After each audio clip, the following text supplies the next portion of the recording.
What's going on, everybody? Welcome to the Gun Experience Podcast, where we discuss all things firearm and self-defense in the industry. We're your hosts, Brian and Tristan. Let's get into the show. So we kind of want to start this podcast with a couple things in mind. You know, we're really ramping up kind of all of our content with video and social media, and you know that's great, but it's kind of hard because it's such a short format. You know, it's like you get 30 seconds on Instagram, or you know, people's attention spans are so small. And for me, I listen to podcasts pretty much all the time, like 100%. Driving to work or whatever, working in the garage. So that was kind of a cool idea. Let us talk about all the stuff we don't know, and kind of let our customers too know like what's going on behind the scenes, and absolutely, what we're seeing and what we're hearing. So I don't know if we want to just kind of kick off a quick recap of like state of the industry. I mean, how far back you want to go? We don't really want to like bore everybody with or relive 2020. But I guess starting with that, because I think it's a good place to start, kind of show us like where we are and some of the things that we want to talk about. So later in the show too, we do want to talk about, SHOT Shows just happening. So we want to kind of hit on a recap of some of the product that we saw, mostly speak to that. And then we got some other fun little things at the end as well. But I guess kind of maybe start of 2020, pandemic happens, lockdowns. I mean, what did you kind of see? So I was working on a range at the start of 2020. I started making the transition that I can remember like almost to the day. Middle of March, the world just kind of stopped, stood still, and then all the guns were gone. So it just seemed to be that everybody was buying. The pandemic, I think, kind of exposed a lot of things for people. Not only just a little bit of the hysteria, but realizing that self-defense is critical in all times and all needs. So that was just something that none of us were prepared for. In the election years, you can always kind of expect it to happen towards the end of the year, but for it to peak out that early on. And then from then on, it was just these massive waves of the industry would catch up, and then it would go down, catch up. And now with the supply chain issues everybody's experiencing and seeing, it just feels like it kind of went to a grinding halt, but it's slowly stepping its way up. Man, it's crazy. Working in the back offices, don't always get down on the floor, but every time I was down here, I would get caught by a customer that would come in and be like, hey, I've never owned a gun before, or I'm anti-gun, or whatever it may be. And, the conversation is kind of open to them then, and they're, they want to learn, and it's kind of like the veil's been lifted. Like, people were scared, man. It was insane. I'd see these, like, behemoth of men, they just tower over you and walk in, and like as frail as can be, having like a shoebox with a gun in it, and they're like, just teach me the ways, like terrified of this building of death, So it was really interesting. And like you said, the supply chains, like I know everyone's been harping on it and talking about it, and obviously the end user, customers, shooters felt it the worst, but man, stuff was tight forever, and it wasn't just distributors and manufacturers kind of just lining their pockets, like bullets. Primers are mainly exported from Germany and France. Gunpowder is mainly exported from China. Like, they were shut down. That thing was locked down for months, so they didn't ship anything out. So you add that on top of, 10 million first-time gun buyers? 100%. Like, 2 boxes apiece, and 1 billion rounds. Like, it's insane. Gone. Yeah, so it's a billion new rounds need to be created. So we kind of started to see, nature healing itself, though.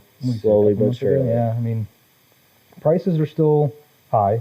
I don't know. I don't honestly know if those are going to make it back down. I don't know if we're going to see like pre-COVID levels probably for a couple more years. Yeah. And that's a really sad thing to say.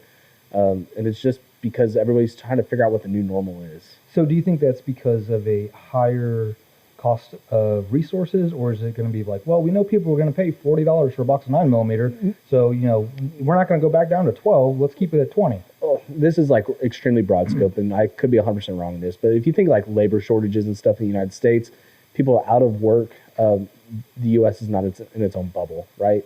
For that's kind of felt all over the world, especially places with those higher restrictions. So labor shortage means less stuff gets manufactured. It's just going to take longer, not necessarily saying that there's now a shortage of material.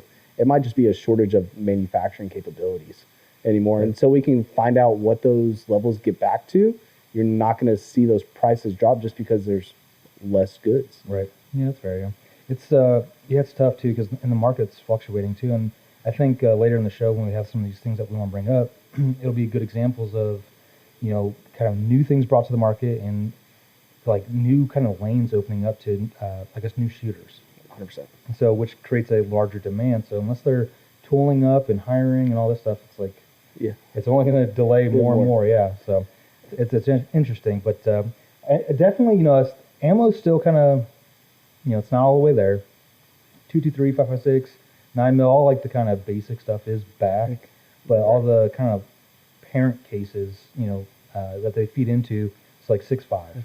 Yeah, good luck. All that, like, good luck. All those kind of, I don't want to say boutique rounds, but kind of. I would say probably more like niche, right? Instead of like boutique, it fulfills a smaller need. Right. And those are harder, what most people buy. If you think of rifles, first time ARs, 5.56, 9 mils, the most expansive and most known round. Fits almost all handguns that are, rather than it fits all the handguns that most people buy, especially for their first time handguns. So you're going to see that caliber come back before you see like 380. Unfortunately, it's just, you're not going to see it that much anymore. But as like you said, as times get better, as we find that new norm and new manufacturing capabilities open up, I think we're starting to realize that you can't rely on everything coming from overseas anymore. Right. You're waiting to see it all to start being made in America, and not a big push for that right now, but it's kind of the hope to see going forward. Yeah, I think on top of that too is we saw such a huge, it was something crazy. It was like a 2,000% increase in demand, across the board. So, but the one good thing I really noticed was the growth in the training department. So, with we have introduction to handgun classes, the license to carry, concealed carry permits, all those just, they were filling up so fast.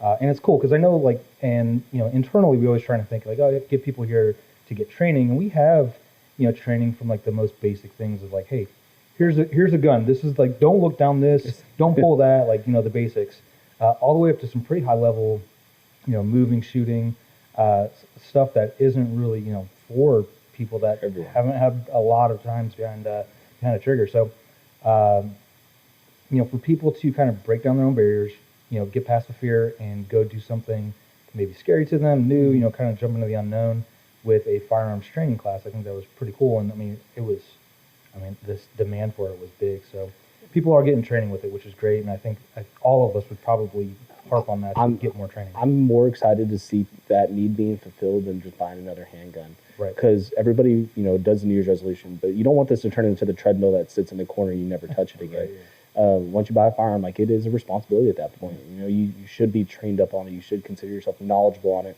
And the 3 YouTube videos that you watch probably aren't going to cut it. Right. You want to get some time behind the gun. You want somebody to be there and instruct you, but you want to find the right instructor as well. So that's where I think we can help out. And I think we have a really cool instructor team that really fills those needs in all different scenarios.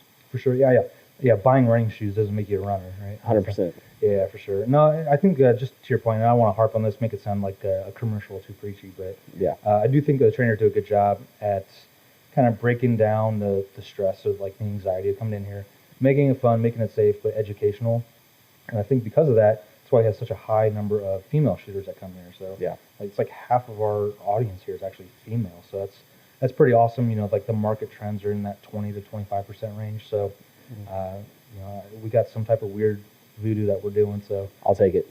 I'll take it as well. So one of the things I think it's on everybody's mind right now, and the reason why we kind of wanted to recap, I guess, 2020 going into now with like all the craziness is SHOT Show. So everyone's heard of SHOT Show, but for those that don't know, it's kind of like the industry, like the global arms meets. It's like a big gun show just for industry insiders. So manufacturers, dealers like us, media, things like that. So it's not like anybody can just walk off the street and buy a ticket for it. But this is typically where all the big stuff gets released. It's kind of like EICMA for vehicles. But the last few years, it's just been, they either didn't have it or it's just been super quiet. So I think a lot of manufacturers were kind of just waiting to announce new product. Sure. Whether it was, hey, we're 90% done with this project, we're going to release it this year. Pandemic happens, they're like, oh well, we need to focus on building enough guns to fulfill the demand of our current catalog. So we're going to have to put this new project on the back Working burner. as a dealer, I very much appreciated that. Right. I think that's what happened with most of these guys, and not making excuses for them. Like, I think everyone had, good intentions to come out with some of the guns that we'll probably talk about here, a year or 2 years ago, but it's just one of those things where, they wanted to obviously keep up with that demand, so the new stuff just got pushed. So, Right. all that said, I think, this is that year where it's all coming out now. So, Yeah. it was kind of an exciting SHOT Show. We didn't go. It's something I still want to go do, and do. I do want to go. We'll probably go next year. It's just like a little media thing, but this year probably would have been the best year to go because like apparently nobody went. Like the aisles were empty. If you hate crowds, Yeah. I heard this was like the best year. Yes, this was the year to go. So I'm sad I missed it, but it is what it is. So kind of, I guess, getting into. Have you ever been to SHOT Show? Haven't, no. Been to gun shows, but that's like not the same Right, at all. Yeah, might get shot at a gun show. When's the last time you've been to a gun show? I went to one last year, and that's pretty sad. I mean, but when you have all the coolest guns, Yeah. it's kind of hard to want to go. That's true. anywhere Yeah. else.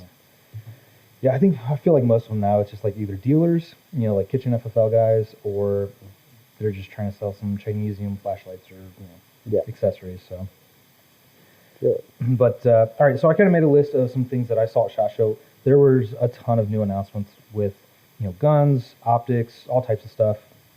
But I wanted to kind of focus on some of the things that that we sell and brands that we know really well. Starting with this, it's from Trailblazer Firearms, so it's called the Pivot. Now this isn't something that we've ever really carried or sold, but it's kind of an interesting thing. So the Pivot is actually a rifle. It's a 16-inch, it's a polymer gun, 16-inch barrel. But what's interesting about it is it looks like the upper or the lower receiver pivots. Rotates, yeah. So I guess the idea would be just for stowage, like just to put it in a backpack or whatever. So the idea would be you pull the gun out, you rotate the grip and the buttstock, Right. counterclockwise or whatever. So right now, like if you were to hold it, the grip, the barrel's actually pointing to you, which I guess isn't really an issue if there's. The safety measures in place, right? Yeah, I mean, I guess no chambered round, right? I mean, all the fire control group is still in the lower. So yeah, it looks like a top charger. So I feel like this is like the inevitable upgrade to the Keltec, right? Like the folder. So I don't know, man. Like watching the videos on it and everything, like it looks super cool. Like it looks like it would be fun to shoot. EDC, right. I'm on the fence, but I definitely would like to get my hands on it and check it out. So $1,800. Is it still something you want to check out? I mean, nothing's more fun than getting to shoot your buddy's guns. That's right. So yeah, as long as the buddy's got it, So Right. Brian, and chambered in the Lord's Caliber 9, so that's good. It's true. All right. Yeah, so I mean, interesting, right? It's one of those things I like to try. I don't know if I'd be. So it should show us the rotation at the top. Oh. See if it'll rotate back through. If not, we just get this. Yeah, so it looks like magazine fed through the grip. Yeah. Top charger. It looks like he slapped it, kind of like an HK slap or whatever, but shows that you can put in just like a standard backpack. That's a cool guy bag. It is cool, and I think unlike the Keltec, it does have the Picatinny on the top for a sight. So where this doesn't fold in half on top of that Picatinny. Okay. So I'll pivot it real quick. Yeah. So you don't really have to take off your optic and lose zero. So I think that's kind of cool. Right. That's probably one thing that has in its favor. I think that's the reason it'll definitely do well. Yeah, it'd be worth trying. I mean, it's a 16-inch too, so it means no tax stamp or it's not an SBR. Put a vertical foregrip, whatever toys you want on that thing. So 16-inch 9, man, that is max right there. Yeah. All right. So did you hear about the Desert Tech Quattro 15? So heard like, hey, the Quattro. Yeah. Never saw a thing on it. That's I think my Instagram feed's a little messed up. So because I definitely should have seen that. What would you? I would have thought like 4 barrels or something. Like I would have thought it was magazine. So the Desert Tech, which is known for the kind of the bullpup rifle, Right. They came out with this kind of whole new lower for an AR, and it's interesting. So it is an all new lower. It will still take most AR-15 like fire control group, including safety, everything. The only thing that's different is the I guess the battery release and then the magazine release. Okay.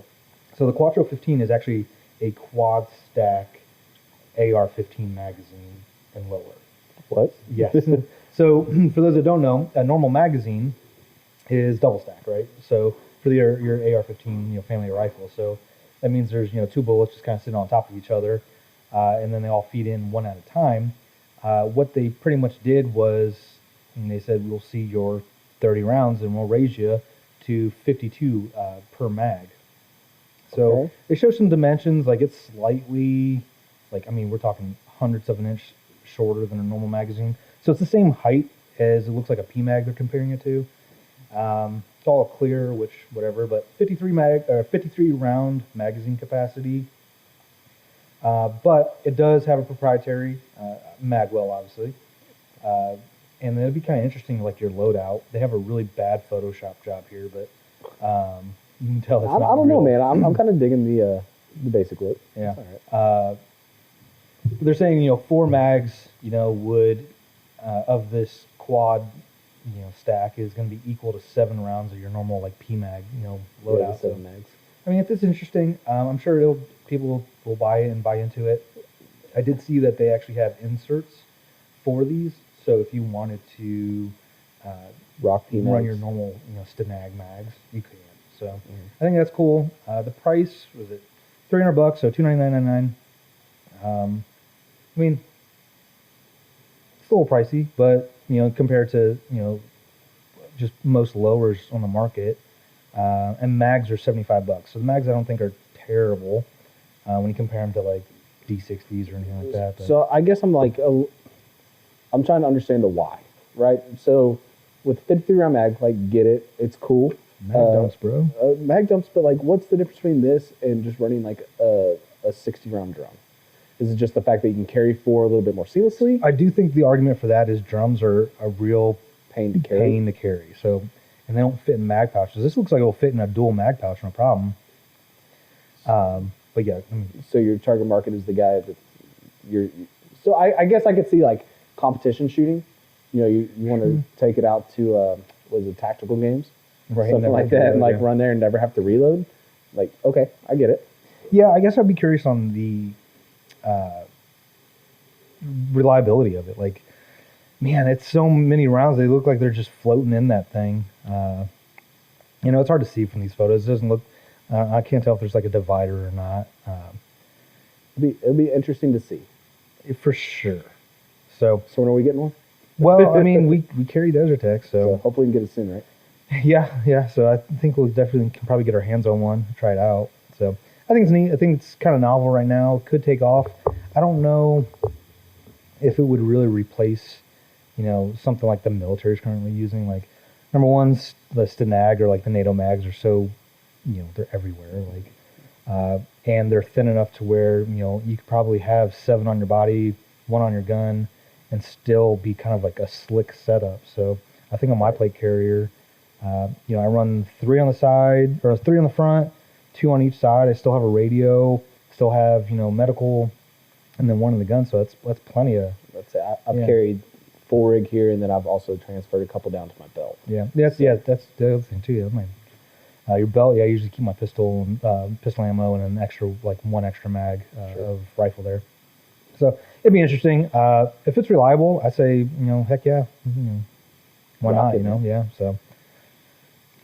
So this is kind of an interesting one, and maybe a lot of people haven't heard about these guys. Alpha Foxtrot. Good old Alpha Fox, man. So I don't know if you were here when their rep came up and we were talking to him about, just new orders and all that. But when he was up here, he showed us there was the AFC, which is pretty much a Glock clone. Okay. And I feel like that's the theme of SHOT Show this year was like everybody came out with some type of polymer 80, that they hadn't made for them or some type of Glock clone. But anyway, the Alpha Foxtrot, they have, it's kind of like a Glock, but it's all aluminum. So I really liked it. The feel of it. We had a Gen 3, I think, slid right on it. I mean, everything felt real good. So I was really impressed with that. But they are really known for doing their 1911s and then their AR pistols.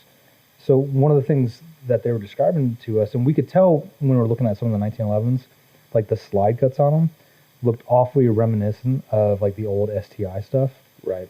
So, for those that don't know, like STI used to make, I guess, is now Staccato, but competition guns, like race guns, duty guns, all this stuff. But long story short, these guys actually cut all of the slides, and I don't know about the frames, but I want to say it was frames and slides. Okay. At least the slides. They did all the cutting for these guys. So back when 2011s weren't as popular as they are now, these guys are doing a lot of the manufacturing for those big name brands, just kind of behind the scenes. So now, and I think it was around 2020 when they saw kind of an opportunity to grab some market share, they decided to stop being just a machine shop behind the scenes and say, hey, let's start making some guns. Absolutely. So, yeah, so I thought that was kind of interesting. So to me, I guess that means that, well, they have some type of idea of what they're doing. It's not like they're just starting anew. And we got to play with their 1911s when they were here, so the fit finish is great on them. But I was most excited about was that they're still calling it a 1911, was the AF 1911 S15. So that's actually a 15 round double stack. When you start comparing this now to, like the C Duo or the Staccatos there, Right. it's what, $1,500? So what was that, like $800 less? I would say that's at least $800. I think it's close to like a stack. $1,000, yeah. Yeah. So for the price point, that was one of the reasons why I wanted to bring it up, I guess, was the price. Like, to get a, this is something you can carry every day, 2011, still have a rail to where you can, mount a flashlight or flamethrower or whatever. The only thing I don't see that I would really like to have is optics ready. So 100%. I kind of converted to where I just want dots on everything now. It's okay to be like that. I am too. Like, I get it. I mean, we do it on our rifles. Every rifle has an optic on it now. Why wouldn't your handgun? So I'm curious what kind of sights they used as well. Like, is it standard, like you're just running a Glock sight, or are we getting at least night sights since we don't have a optics ready slide? I'm just kind of curious. I don't think it says here. So, forged aluminum. Let's see. It's actually shorter. Let's see. Our frames are actually shorter and thinner than a standard 1911 single stack grip. Interesting. So this fits off of the Shield Arms mags. Yeah, so it says Shield Arms makes their S15 magazine. Okay, so we're not talking Glock's Shield Arm mags, are we? I don't think so. And 20 round extended magazines are available. Get them extendos. Let's see. I am curious. That might be the Shield Arm, or is that SA15 is how they designate the difference? Well, it says S15 magazine. I'm curious. Regardless, that's super cool because Yeah. the guys who already carry like 43X or 48 and they've transferred up, For sure. it'd be interesting to see if their mags could work in this. Okay, so here's the question too. Like, would somebody that's carrying a 43 or 48 carry this? Well, it depends. Like, So- I would. Oh, yeah. I mean, if you want to be right, you would. Right. Right? So, I mean, I don't know. I've fallen in love with 2011s. I haven't fallen in love with the price tag of 2011s. And that's normal. That's fine. It's a smaller market. But if Alpha Fox is coming in at $1,500, and if it's, just as rugged or reliable as any other 2011, and it fits the mags of the guns I currently carry, then I can Right. see myself transferring up to that. Yeah, so I'd be excited about. So I do know that from the other things I've seen from them, the fit and finish is really nice. So, and I'm pretty sure that we are going to get this stuff here, and I'm anxious Absolutely. for it. So I'm gonna beat them up as far as getting a demo gun. But for me, it's interesting that they released the carry version first, which I guess makes sense. Like, everyone's in a race to come out with a micro compact, but I would really like to see a 4 1/4 or 5 inch. 4 1/4, honestly, but Yeah. commander sized. It'd be nice, but like you said, though, I think I think they read the room right. For sure. From like 2020, everybody's going towards EDC, especially in Texas, Yeah. with having constitutional carry now. it's just an understood market that's what most people want. So I think they hit the nail on the head with this. I'm interested to see it. Well, I like to compensate and carry bigger guns, so It's okay to be wrong. It's fine. all right. So one of the next ones coming up is the the Sig MCX Spear. Here we go. All right. So I personally don't own any SIGs, and it's not for any reason. I like a lot of them. I think the 365 is great. I really want one of the old Sig like 550 series. I don't know, like that Cold War era stuff is cool to me. MCXs are great. They're unobtainium. It's like trying to go get a unicorn somewhere. But then they dropped the Spear. So do you know much about this, or? So all I can speak to it is they're very proud of the Spear. All I know is the price tag. Okay. So, and I mean, some of this will speak out of ignorance, but Sig's been doing a very good job as far as just re-outfitting, the Army, the Marines, with new weapons. So, God, even the Marines, man, I feel like when I got out, it's like everyone got suppressors. Now they're all getting 416s. Now they're getting all the cool stuff. So, Sig has been really bidding for all these contracts with. They got the new handguns for the both of the groups. And then the Spear is kind of like I guess it's a DM roll, but it's a proprietary cartridge too. So it's like their own ammo, this whole new gun. So the MCX Spear is a piston driven, which is kind of cool because you can fold the rear stock. It doesn't have a buffer tube like an AR. And honestly, I think replaces like the Scar 17 Scar Heavy in that role. So full AR control group. So all that's manual of arms is the same. But yeah, I mean they're asking $8,000 for this thing. So yeah, I mean I guess they think they're HK, but I don't know. I think you could get an HK for. I mean, if you can find the HK, right? I think you can get the HK for less. Oh, the MR762, yeah. And you can actually find ammo for it. So I do know that they say, so this is that 277 Fury, which is... It sounds cool. It sounds, it's scary, yeah. That's their proprietary cartridge for now, but that's what they were trying to sell. I mean, they have like machine guns and all types of stuff that they're trying to... Well, I know that, like the contracts ended up for like the 240 and 249 to both get replaced, and possibly even like the M4. So I think they've talked about like 6.8 and things of that nature. So maybe this was trying to fulfill one of those roles, but like I don't know anything about the cartridge. Of course, I mean, seeing MCXs shot them, MPX the same way. Like I love piston guns. Piston guns are super cool. Right. But without knowing ballistics or anything like that, and then just slap an $8,000 price tag. That's a thing. So that's before you start putting a can on it, before optics. Like you're gonna have a $10,000 gun. Before you get ammo. Right. As far as like reliability and stuff goes, like I do like that it's piston. Piston does add a little bit of weight to a gun, but it keeps all that gas, out of the chamber pretty much, where all your action's happening, way forward of, toward the end of the barrel. It's adjustable gas too, so whether you're running suppressed or unsuppressed or adverse conditions or different ammo types, you can adjust your gas. So, which that's always nice. Yeah, that for should sure. be standard. 8,000 though, man, that's a hard one to get over. I'm sure they'll sell. There's gonna be people out there that want them just for the clout to say you have one. I'd want to say, I think they're giving like 2 boxes of ammo with it, which is like it's a crisp high five on the way out. Right there, man. Like thanks. That might actually be like $2,000. You never know. Yeah, dude. Yeah. So it'd be interesting. It could be.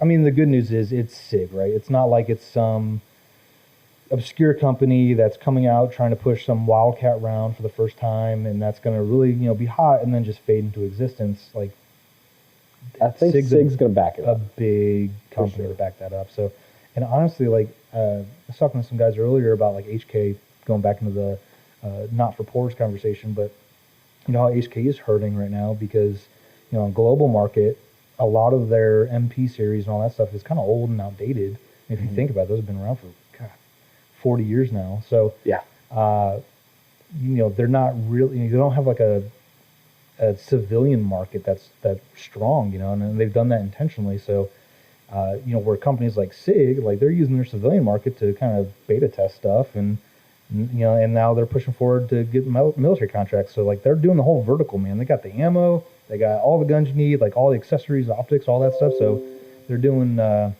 real good job as far as just kind of taking up all that market share. So I think it was as a business model, it makes sense. Yeah. Like 100%. And I think it's super cool. And I own a Sig right now, and it's not a high-end Sig. Ours is a 320, so don't knock me too hard for that. But they make great products overall. And maybe we're just missing something just out of ignorance that we don't know that really sustains that $8,000 price tag. I would love to see it in store though, or at least check it out at a demo day and see really what it does and why the hype. Right. Yeah, I feel like that we'd have to get some distance to actually. I mean, because it's not a. I mean, yeah, you can clear a building with it, but I wouldn't want to. Yeah, that's gonna kind of reach out and touch somebody kind of gun. All right, so compensators. And we're not talking about your manhood here, but do you like them? Do you use them? Use them? No. Like them? Yes. I just don't have a particular need for it currently. I guess I could put one like on my 48 because I rock a threaded barrel on there. But I just haven't seen the need that grip strength couldn't take care of. Right. I mean, 9mm is pretty hard. I mean, it's rough. You know, I'm only 5'5", so it's a lot of round for somebody my height. So Radian, who's known for making the big oversized charging handles, they have what's called the Afterburner micro compensator with a ramjet barrel. So it's kind of a two-piece thing.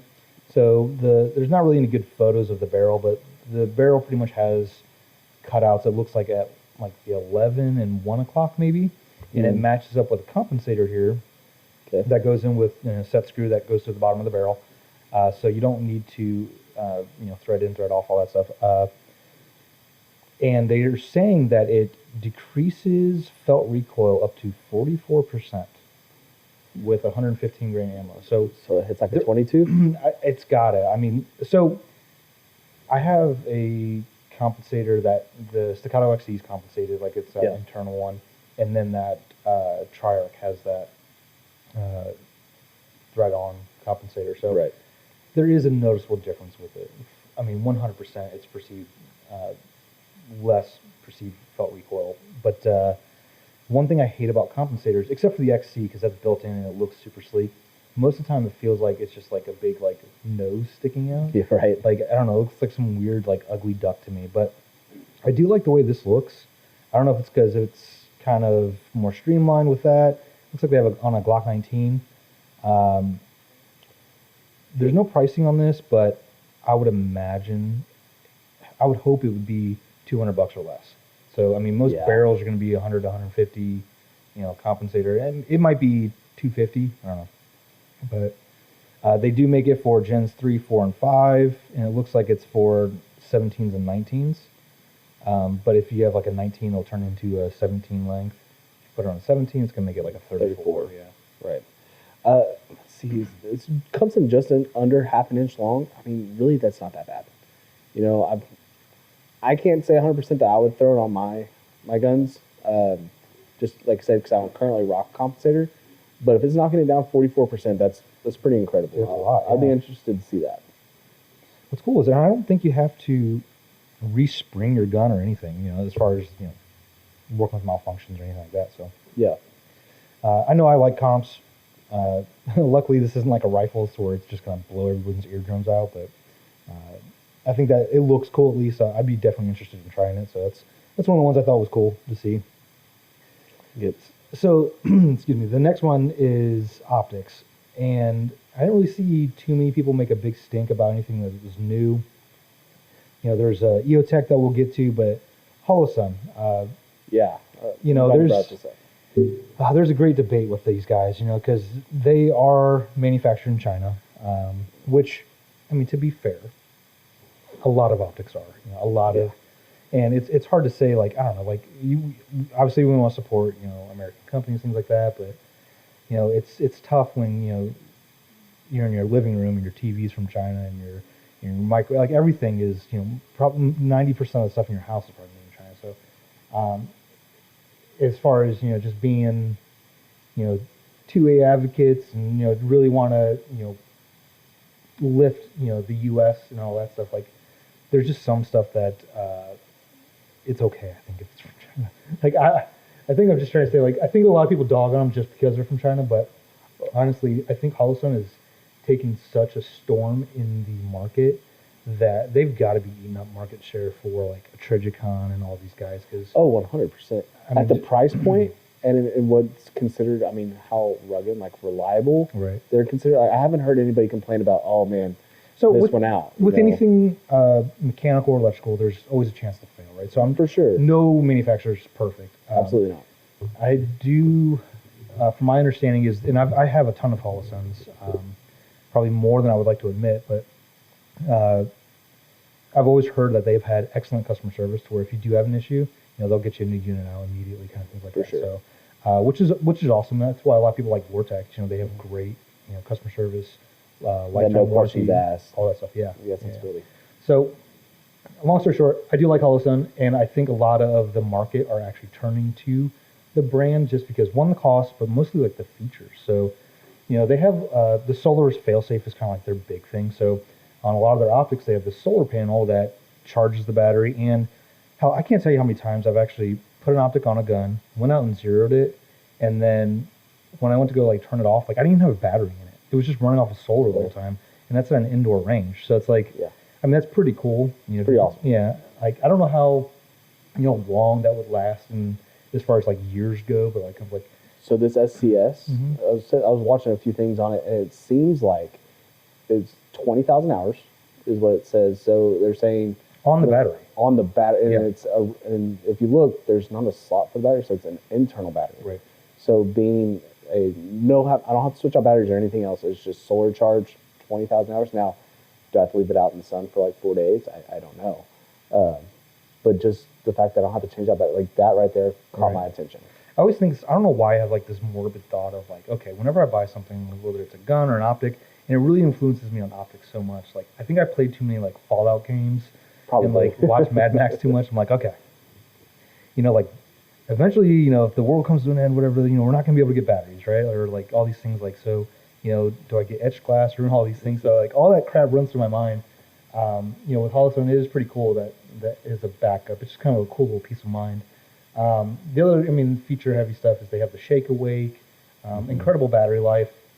But I think you already said it was like the ruggedness. I've seen videos of these guys blasting them, like shooting the actual optic with shotgun with shot, and putting it back on a gun and shooting it and still hold zero. So I've been very lucky with mine. Handguns, with handgun optics get beat up too because it's just a violent action on the slide. Rifles, things like that. I have good luck. But the reason why we're here is kind of talk about like what they're introducing. So they have, all the new raids right now is enclosed emitters.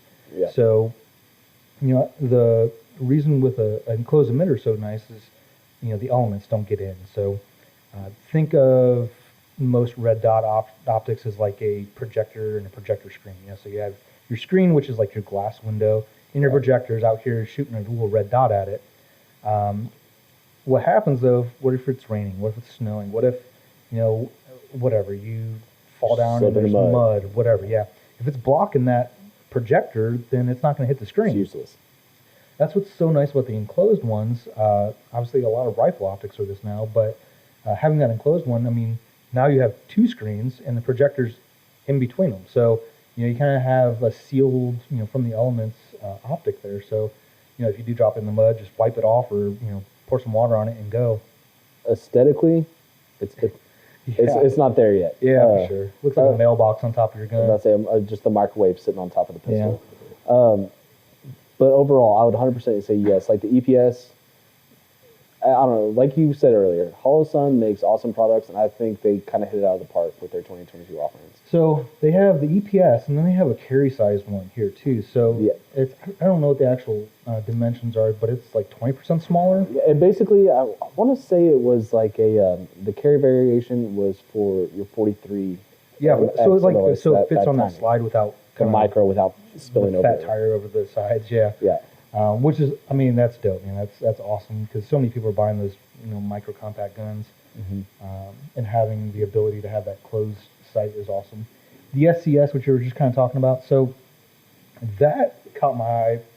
I think that was a pre-SHOT Show release thing. So And I remember sending that to our buyer. I'm like, hey, dude, check this out.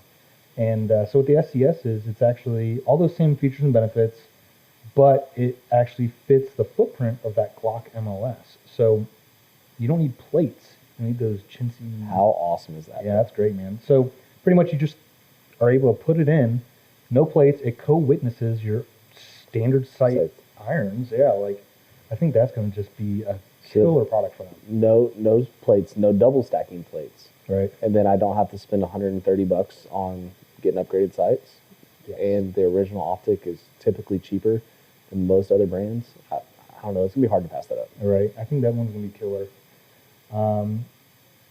The AEMS, I know that one's kind of new. That's kind of like that. Which one of the model I'm thinking of? The aim point. You're thinking of the Acro Ps. Acro, yeah. So it's similar to that. It has their own proprietary footprint with their own Picatinny mount. Dust covers over it. Does have a solar failsafe. So that's been around. They're kind of, I guess, new to market in the last maybe 6 months. But they also offered an option that's a lower price point that just doesn't have the solar panel. So you get all the same features, just don't have that solar backup. Don't really care about the laser. That's just my personal opinion. Because why? Unless it's infrared. But the other thing that they came out with, and I don't think they have it on their page here, is a white light.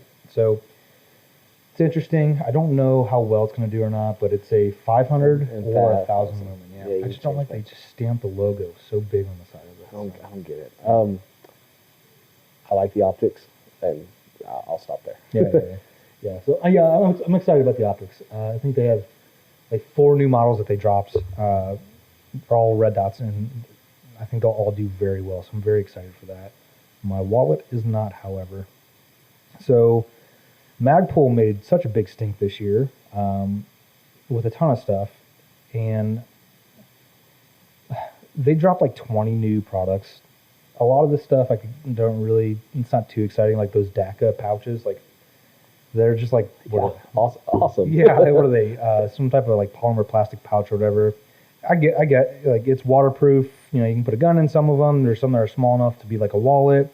I think they have suppressor ones, but don't put a hot suppressor in it. Don't do that. Yeah, so there's a lot of those that they counted towards that 20 new product mark. So I'm like, whatever. But there was some cool stuff that did come out. The SL stock for like the HK MP5 stuff, that's cool. There's a lot of clones now for those coming out, so it is kind of neat having that kind of that twin arm skeleton style stock. So that's neat. The tripod. I know the tripods have been out for a while, but this one's now all polymer, so a little bit less weight. I still think it's plenty rigid, but I think what excited most people about Magpul, and something they've been hyping up recently, is the firearm. Oh, so, yeah. I was about to say that FTC update, and I didn't really see much from it, but I know that that was like the big thing for a while. So, you beat me to it. Sorry, I just get so antsy. Yeah. The FDP and the FDC. So one's a carbine, SBR, and then the other one's a pistol. So this was showcased, dude, it had to have been more than 10 years ago, like forever ago. And it was like the size of like a kind of like a long lunchbox with a handle on it. And the guy hit the button on like the handle and it deployed into this full blown like cyberpunk looking submachine gun thing. For sure. And man, the internet went abuzz. Like it was really cool. So it was one of those things where it's like, okay, where's it at? Where's it at? And then nothing really happened with it. Right. So they actually introduced this again, I guess reintroduced it, but they are saying they are tooling up for it right now. So they do have plans to put this in production. My question is, as a pistol, because they do have the pistol here, obviously not having any type of brace or a way to shoulder it, like, how would you use this thing? So let's get a look at it. Doesn't look like they have too many photos, but so the photos that they have is like it folded up as a lunchbox there, which it looks like it has some Picatinny on it. I don't know how you'd be able to attach an optic to it. I don't think you really could. I mean, you'd give it away, but okay. So say you're going into work, you got your lunchbox, and then threat. You hit a button, it deploys. That's not a lunchbox. That's a Magpul FDP. So it looks like they partner up with Zev. So that's kind of cool. That's actually pretty exciting. Yeah. Zev makes some awesome products. You know what? This is the one time I'm like you. I'm not for a visible laser. It's just not something that fits my market. But on FDP, or at least on this, I would say that pick space is 100% for laser because there's no other way. I mean, you're basically hip firing this thing. Right. I was thinking too, like, all right, so the pro con to like, all right, well, would you SBR it or would you leave it as a pistol? They show it here as the pistol, so it has that QD mount on the back. Guys running like a solo or single point sling. That actually might be a good way to do it, man, because it's still a 9mm. Like, it's not going to be crazy recoil or anything like that. I mean, it'd be hard to get a good sight picture just using the irons, though. Right. It would definitely take some playing with manual arms to figure out like the best way to use that thing. I'm sure though there's somebody that is going to come out with some crazy 3D, Ferrotech something or other. I guess the picture on the left here, this is actually the SBR version, so that's the stock there. I think that's going to be cool. I'm very curious to see both of them side by side. I'm not in love with the pistol look. I think it's a really cool concept, but I think until we get our hands on it and do a range day with it or something, it's gonna wait till then before I can make a final judgment. Right. Yeah. They don't have any in smart on them. They didn't say when they were doing it, but they are entering targeting early 2023 for release. So let's be real, like probably mid 23. I'll hold my breath. Yeah. Or they could do like the Tesla thing and just start taking deposits on all of them. Well, right. So the other thing too, did you read about the Mastech Magpul partnership thing? No, I didn't see that. So I think it was like Soldier of Fortune or Soldier of the Future or whatever. The Soldier of Fortune magazine, they did like a Future Soldier article, and it was talking about like, all the new tech that soldiers are going to go on the battlefield. Most of it's like communications and laser guiding things and all these, bells and whistles. But that's kind of come into reality now, at least for the civilian market. So there's a lot of these things in the military now. But what Magpul has done with Mastech, and the reason why I think this will actually go into production work is because Magpul is working on it. I mean, they're just another one of those big name powerhouses that they're not just trying to create a flash in the pan just for some buzz. They'll actually follow through on it, and they have the capital to do so. But they are creating kind of intelligent, like smart gun system. So, and not as far as any type of locks or safeties, but what they're going to do is, so you have your AR-15, you put a LVPO on it. There's a system that will actually go into the front of the objective lens there. Okay. And it gives you your round counts. It gives you it actually adjusts, and it does like one of those little holdover dots things, like for distance and like everything, and it gives you real-time data, and it changes as you're going. So it even goes as far as if you're like canting the rifle, things like that, it'll adjust for all of that. That's insane. That's pretty cool. So they have that. They do have a lower, like a magazine well and magazines too, so there is a way to count those. So it's still really new. They were advertising some of that. Kind of neat. I don't know. I think it'd be hindered by weight and price. I think it's cool. I'd like to see innovation and things kind of moving towards the future. For sure. And I think, like, I'll agree with you that price is probably going to be the main factor that holds people out of this. And I want to see what kind of issues they have, like with the initial release. I typically don't buy like right when things first come out. But I'm really curious because that would be super cool to have that, and depending on how fast that data really is coming back. Right. Yeah, that's the other thing too. Like, I don't really care about the round counter, to be honest. But having that kind of that shot data is pretty neat. It does have to work off of GPS and all that, so it's like, what if you're in the middle of nowhere and you don't have, you got 5 bars, bro? Like, what are you going to get? So 5G is the future, right? So it'd be interesting to see. Works on your Verizon network. Right. you got your hotspot on you. Yeah. It'd be cool to see these in the wild though, and see again the price, the weight, and then just the actual functionality of it. But I mean, it's cool that they're doing it, and I'm glad they're doing it. Just excited to kind of have it released. So I couldn't find any good photos or information on it, and I don't know if you know this, but I like the AK platform. Yeah, I've actually never heard that before. That's kind of interesting. So, do you own any AKs right now? I have an AK, yes. Okay, interesting. So, what's KUSA? So, Kalashnikov USA has really excited me by dropping a whole bunch of new guns. So, the 100 series is kind of like, without going down the rabbit hole of AKs, is kind of like the new modern era of AKs. There was a AK-47, AKM, AK-74, AK-100s. So what they are doing is, for the U.S. market, which Kalashnikov USA is all U.S.-made parts. So they're not, buying stamp kits from wherever and, importing stuff and reassembling all that. So everything is made in the States, which is pretty cool. They've also done a good job as far as like they're more about quality than quantity. So they're not trying to pump out it as much. They'd rather just pump out good ones. There are actually nice AKs out there. So they're not just all garbage rods. Now, I'm excited about the 101. So I think they're calling it the KR 101. All it is, it's just a full length 5.56.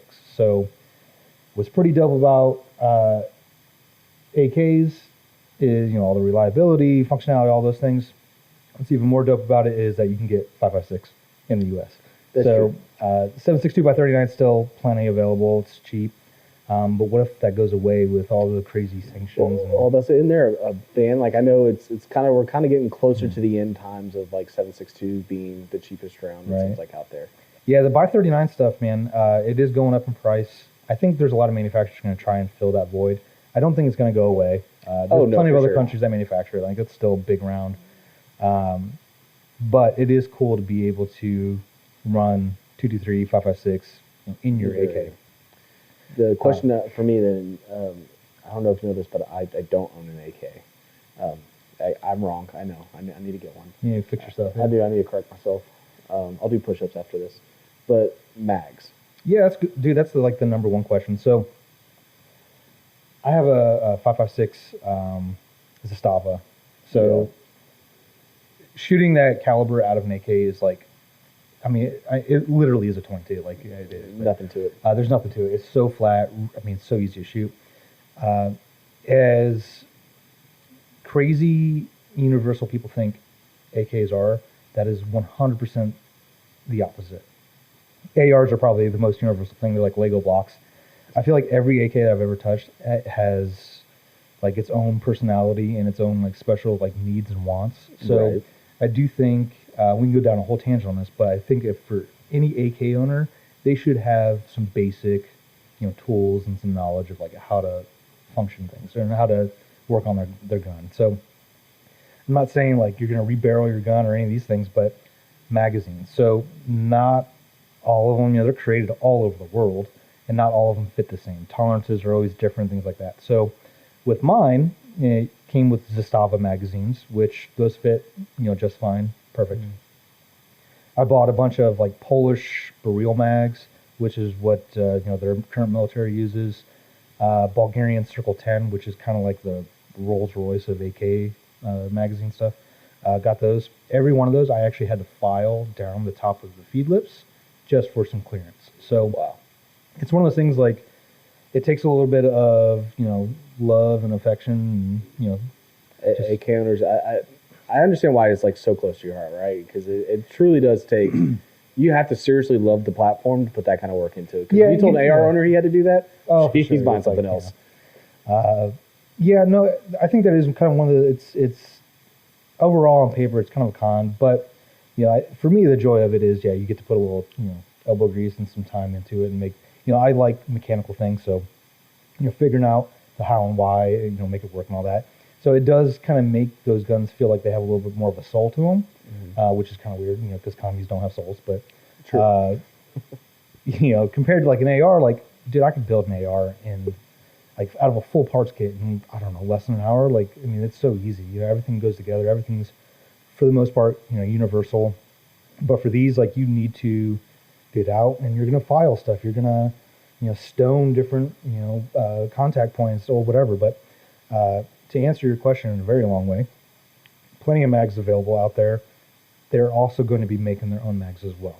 Okay. So I think that's pretty cool because there's other, other companies out there, Arsenal, Zastava, that are importing, 223, 556 AKs, and that's kind of been our only options. Although great options. Now, KUSA is going to be a third great option, but that also means they're going to be introducing new magazines to the market. So for me, that's really exciting because, again, not everything's universal with that gun. So I think it's just going to be good, man. I think it'll open more people up to the AK market too. So I think it'll get more AR guys involved as well. So I think it's a no-brainer. I'm glad they're doing it. It looks like KUSA is trying to kind of cover the entire like catalog line of like What an Kalashnikovs, yeah. So that's pretty neat. There's some other stuff that they're going to come down the line with, which is like the AK-74 SU, which is like the infamous like Krinkov. Like that's a really sexy gun. That's going to come out. They're also coming out in the Russian cartridges in that 545 by 39, so which is the com block equivalent of the 556. And it's really hard to believe you only own one AK. Yes, just one. The other thing that they announced, and again, there's no good photos for it, but it's called the Chaos. So I don't know, it's like the Mossberg 500 kind of thing. Yeah, the like 12 gauge. So I did see this. I think it was more of like a why not than a why.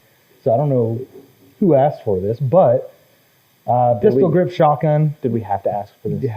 Yeah. I mean, we're talking about it, right? So they got something right. So pistol grip shotgun. It is an AK receiver. I mean, it's pretty much like a KS-12, which is their 12 gauge shotgun. Still magazine fed. I think that's a 5-round box. They come with up to 20 rounds, so I can't imagine how long that thing is. Ooh, okay. Excuse me while I whip this out. It will be kind of interesting to see like where they go with this. Are they just leaving that pistol grip? Because they do have what's called the Comrade, which is a pistol shotgun. What's the classification for that? Pistol grip firearm, I think. Okay, yeah, it's not a short barrel shotgun, but lost compliance. Yeah. Man. So here's a photo of the Comrade. So that actually has a SBA3 brace, pistol grip, and all that. So you still have. So they have this, and they're still doing that, although in limited runs, which I think that thing looks pretty tough. But yeah, this new Chaos is that. It's weird. Yeah, it is. I really like the handguard on it, though. I think it's cool. It looks modern and handguard's cool. I'm just trying to understand. I've never understood the shockwave, like whatever this classification of firearm is. Like just because the pistol grip angle on it is so crazy. I think if it's a really cool market, and I'm sure we'll get some in. I'm just really curious on what. Yeah, I mean, so I know I kind of hit on like the KS USA being, all about quality and all that. When we did Clash Bash last year, I forget what they did. Like they were talking about it at the awards ceremony at the end. They had a KS-12 out there that they were demoing, and I forget how many. It was like thousands of rounds that they put through it. Because people will come up to the demo tents and run through these things, and they're like, there was like one malfunction out of, I don't know, 1,500 rounds or whatever it may be. I may be underselling that, but and they're like, it was kind of like a user error kind of thing. So I mean, that's insane. Yeah, that's really great. It's awesome. So it's kind of interesting to see like you have a really reliable platform, and it's not going to be made poorly, but then they kind of, I don't know. So we'll see. Interesting, yeah. Either way, again, innovation, whatever. I'm sure there's people out there for it. I'm really excited though about KUSA kind of expanding that lineup, and the fact that it's American AKs. So it's great stuff, and they're coming out with things that, if you are into AKs or into, the com block stuff, like there's a lot of cool things that we just don't have access to, or the stuff that we can get is just in really sparse parts kits or whatever. So we kind of see like just the basic AKMs come through here. But with them expanding on like the 100 series, like there's going to be some really cool stuff coming down the pipeline. And I think opening up, our kind of average consumer, opening their eyes up to, the Kalashnikov platform. But For sure. beating that dead horse, going back to optics, I forget if it was you or somebody else that came up and told me about the EOTech. So they have their E-Flex or EFL-LX. It shares the same footprint as a Delta Point Pro. This is a pistol red dot. I know my impressions. So I'm going to say, Top load battery, which is cool. I know it has night vision settings. why? Why did they not go, like we talked about earlier with Holson, the closed emitter, everybody's going towards that. You're seeing a lot from different brands. And for a company who's known for making holographics, like why didn't we go with something similar to Man. that? You nailed it. Like, that's exactly what I was going to say. Like, good initiative, bad judgment. Like, loophole footprints, great, whatever. Those will fit on all the staccatos with no plate. Like, that's a popular footprint. The buttons, I'm sure, are easy to use. Top loading tray, great. EOTech, I know it's going to be, it's going to run. It's gonna be a quality product. For sure. But yeah, man, at this point, like, I don't know, the open dots are kind of 2008, man. Like, Yeah, it's all about enclosed. That's pre-pandemic stuff right there. So yeah, I mean, this would have been cool 3 years ago at the latest. Like, I'm sure it'll do well because the name, and maybe they're gonna follow up with, with an enclosed pistol dot, but we'll see. And I think maybe it's just because this is a tried and true method. It's the first dot that they come out for pistols. Maybe that was, like you're saying, that was kind of the call. And maybe this was going to be just a 2020 drop or a 2021 drop, right? Right. Yeah, I mean, if it's a test case to see if the consumer market wants a red dot or a pistol dot from EOTech or not. I don't like how much writing they put on all this thing, man. Like, in case you weren't sure, it's actually made by EOTech. yeah. Yeah, it's got quite a bit of text. Yeah, I hate when manufacturers put their like logo and all the name and everything. Like, man, less is more sometimes. Mm-hmm. All right, so we're going to talk about a couple Smith & Wesson guns. We don't need to talk about all of them, but they did recently reduce what was called the 30 Super Carry.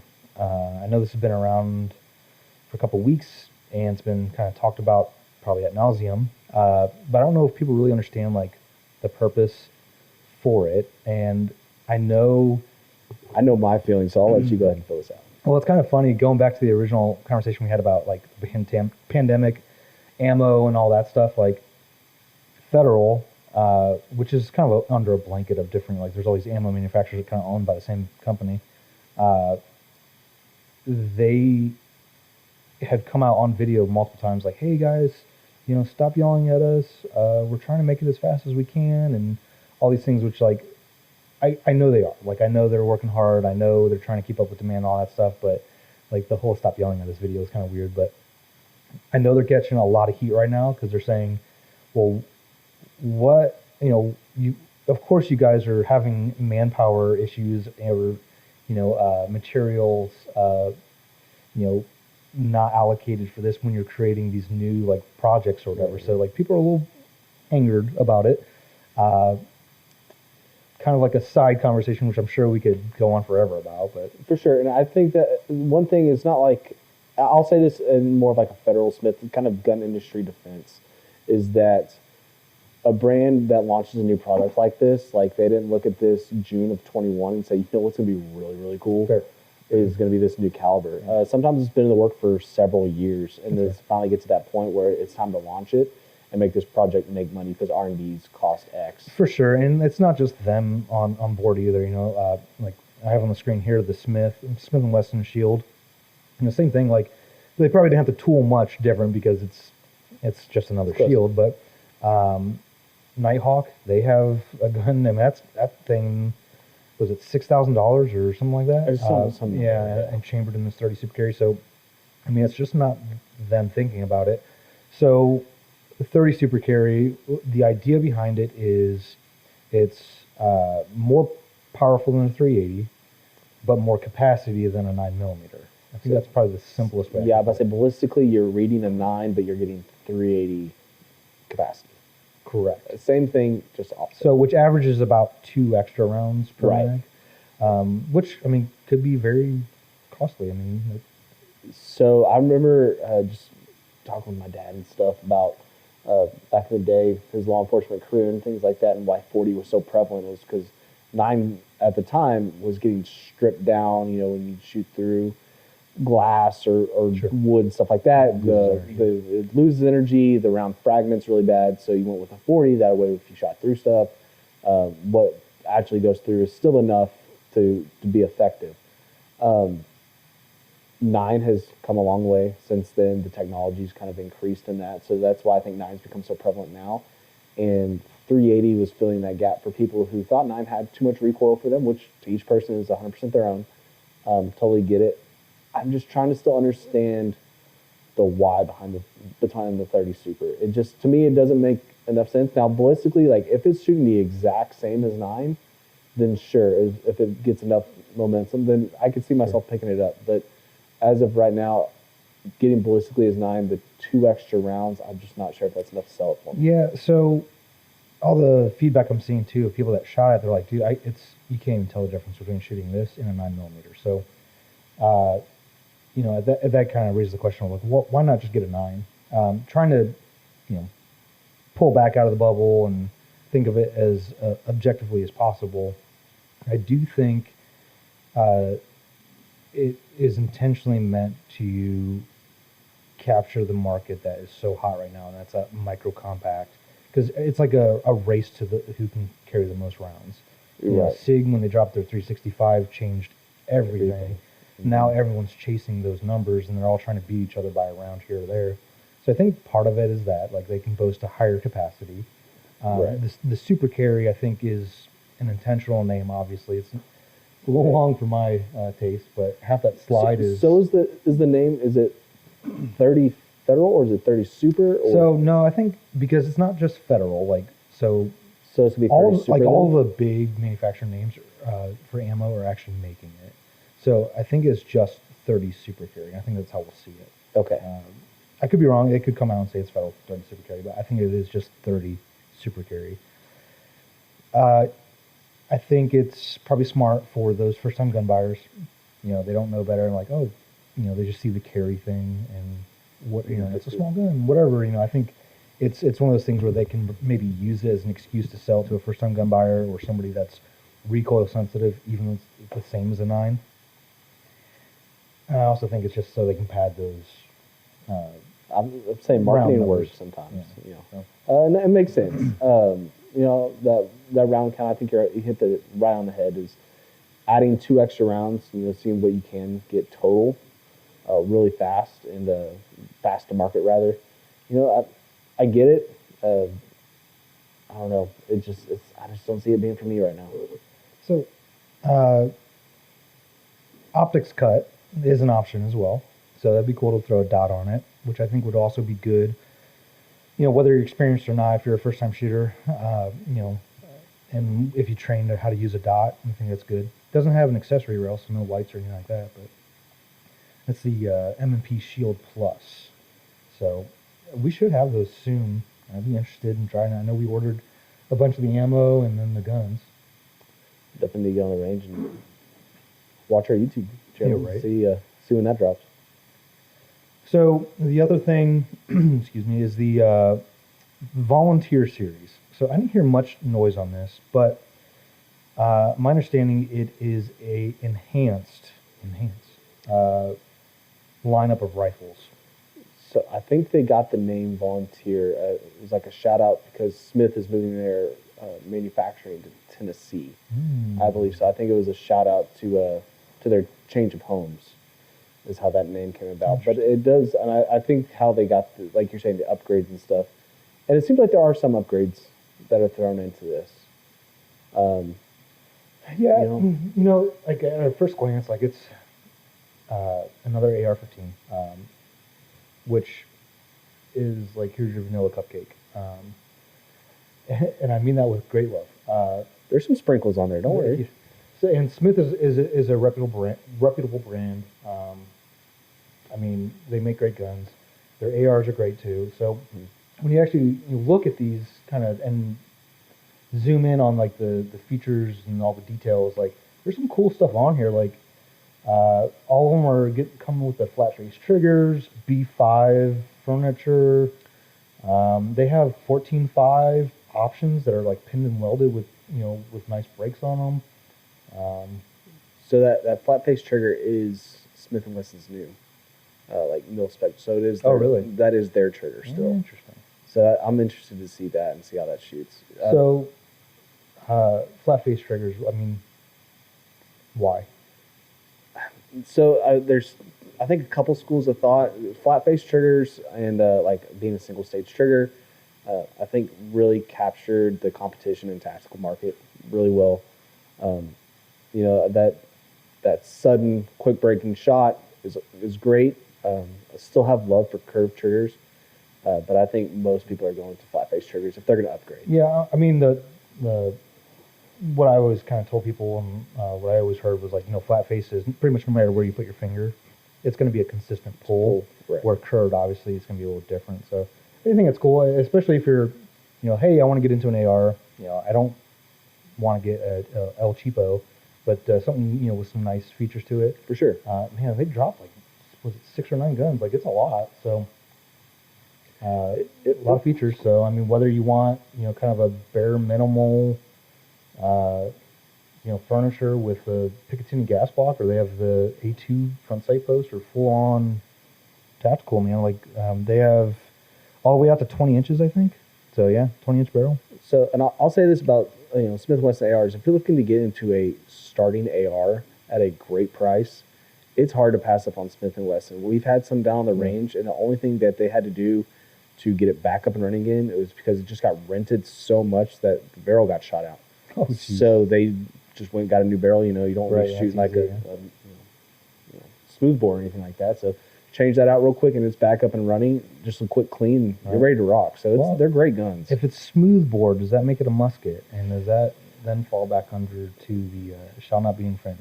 Oh, that is episode 2. Yes, right there. Okay, so that's the M&P Volunteer Series. I don't really know when we're going to get those. I know we will, but I'd imagine a pretty decent price point on as well, and pretty feature rich. Let's see here. So I'm curious. 14.5. They have a price on it. $1,500. I always thought that if you can keep a feature-rich AR under the 16's like the number in my mind, but like $1,600 to $1,800 price point or less, like those still do really well for us. Like I felt like, I mean, even like the pandemic doesn't count, but even now, like with Triarch, like without the name, but Daniel Defense, all these like these are like $1,500 to $2,000 guns. Like I feel like that's a sweet spot for anything good. I think the one we had recently was like Christensen. Yeah. Like you're saying, like that is the top of the bar of like, this is my first AR. Like you're saying, you don't want to buy the low end tier, but you want something quality mid range. Yeah, I think gone are the days, going back to the whole pricing of things, like I think gone are the days of like sub $1,000. Like, yeah, you can build one or you can buy one for less than $1,000. It's probably not that great. Even with AKs, it blows my mind, man. You used to be able to get, milsurp stuff for a couple $100. Now we're talking, we have, now Arsenal's like $1,600 for an AK. Like, can you argue that the quality and things like that are there? Yes, but it's just, times have changed. So I think for them coming into it, it's going to be in a competitive market. I'm hoping that we can get some demo guns because, obviously if it's just good, if not better, if the benefits sell themselves, then great. And I think they'll have a winner. But yeah, it's going to be a competitive field that they're throwing themselves into. For sure. I look forward to it. It's a lot of the same parts that we're all used to, like B5, the M-Lock stuff. So I think it's going to be pretty sweet. All right. So Smith & Wesson, we were just talking about, they actually came here a few months back, and they asked to film on our location for a couple things. Yeah. So they didn't really tell us what it was about, but they were they did like an outdoor range, like they went out to a farm, and they came in here for an indoor range, and they wanted to film for some new firearms, and one of those was the CSX.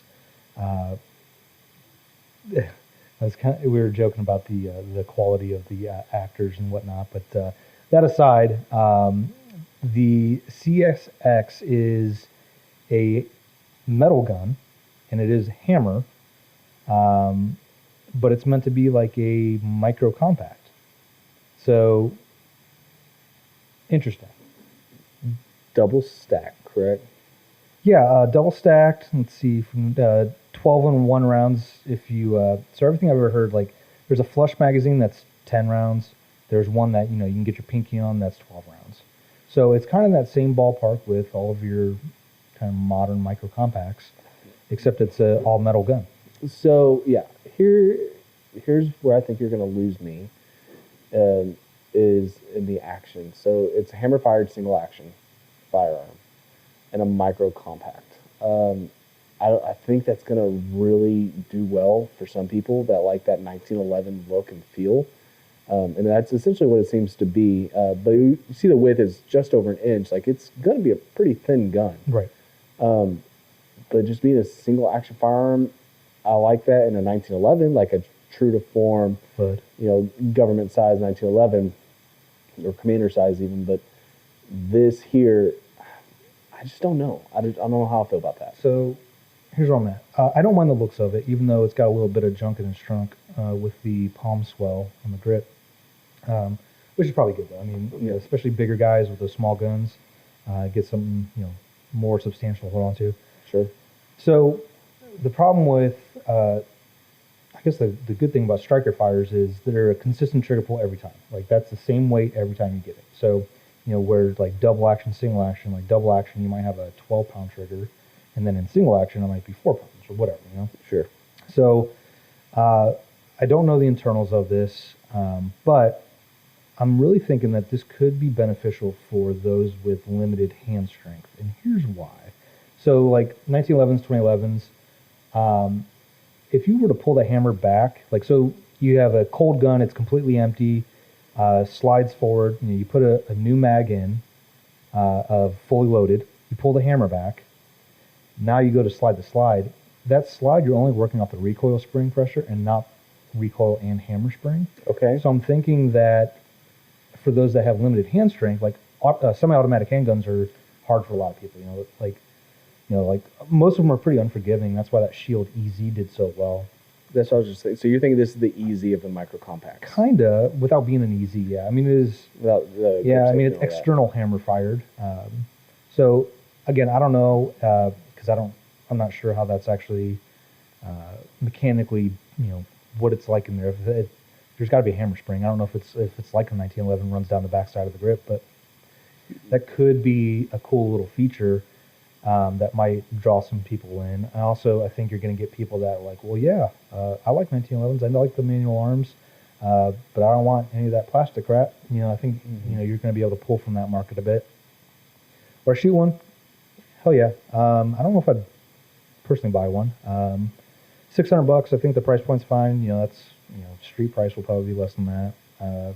Does not have an accessory rail. Does not have an optics ready cut out. So I think as a subcompact, it does have a viable place in the market.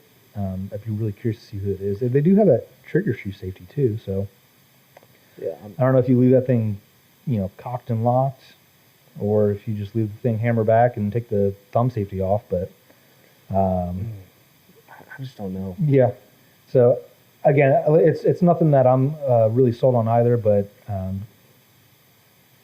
I'm sure it'll do well. Oh, I think aesthetically it doesn't look bad. I really like this. No, I've only seen these side profile shots of it.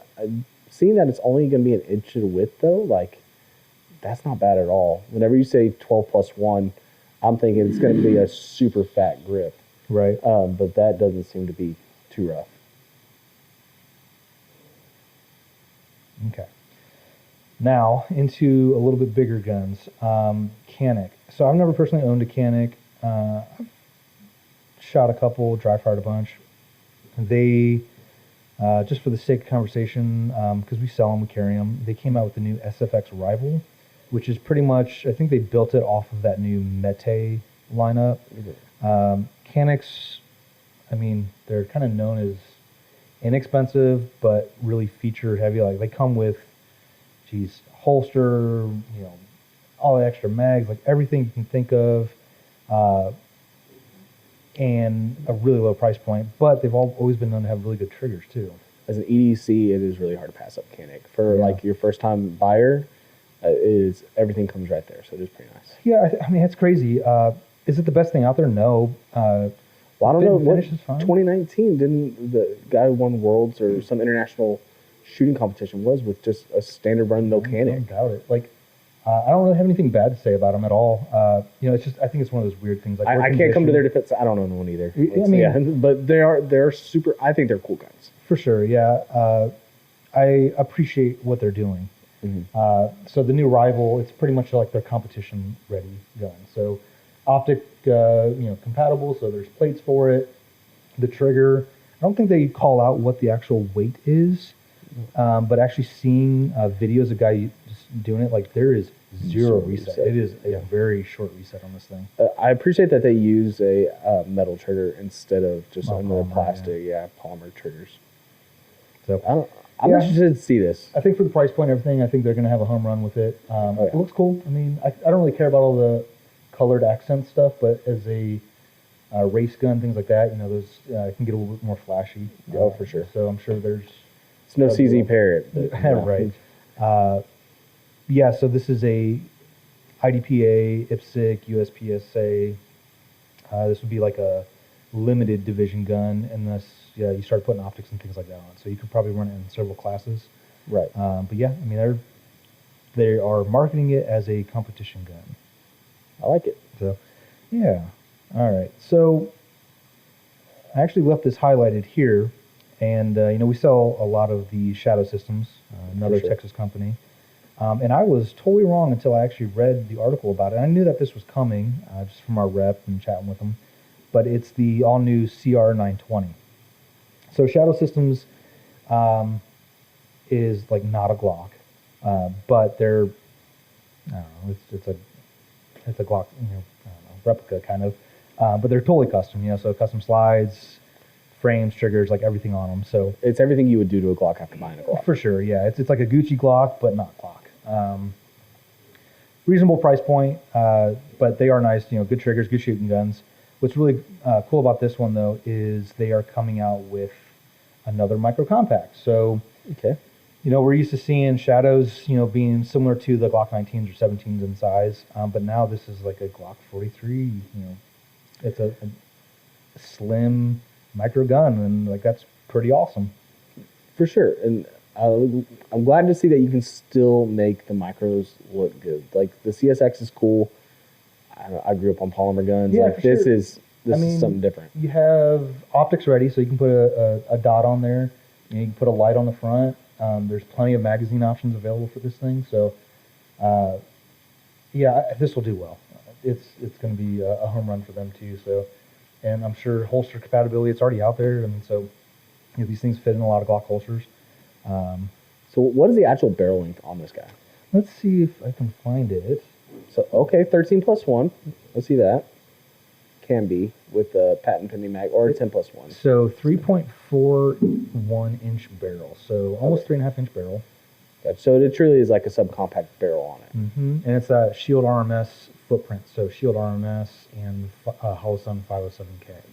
So the most popular footprint out there. Gotcha. Steel guide rod. I mean, they have everything. So all the internals, like steel guide rod, 4.5 pound trigger. So which is a good carry weight. Flat face trigger. All their internals are usually pretty polished and good to go. So yeah, I don't.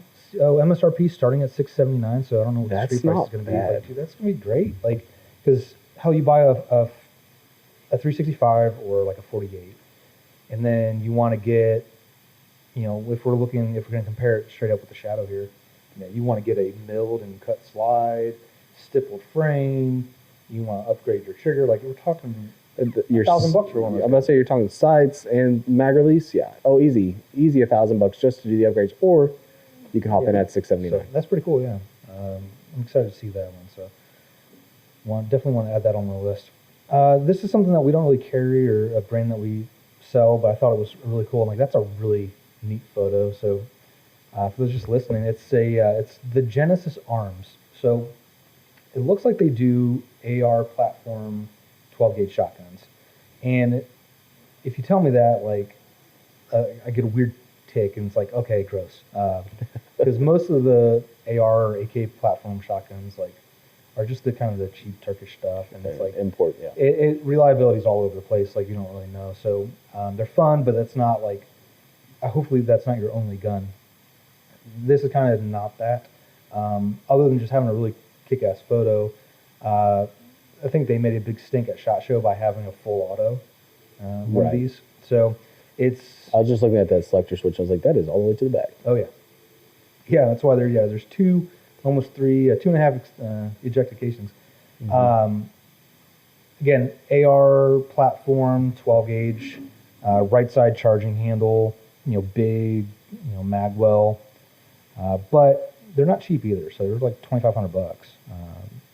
Yeah. So I think an M4 comes in at like 1,900, if I remember right. And that's kind of been like I think like the tactical competition where like that's been the standard to beat is a vanilla M4. So if I'm having to pay basically $600 to about $1,000 more, and I could be off on the M4 pricing, but like that's quite a bit difference, to be throwing that price around. Yeah, I mean, Grantham did a video on it, so. Oh, then it has to be good. It has to be good. The Doomslayer, so. Yeah, I mean, that'd be worth checking out just to see more about it, but I just thought that was kind of cool and just want to hit on that real quick. It's kind of tough, like semi-auto shotguns that are like in this that aren't your traditional, I don't know, look like the M4, M2s or that. It's hard for me to feel comfortable with them as far as like reliability, things like that. Like, I guess there hasn't been enough proven stuff out there.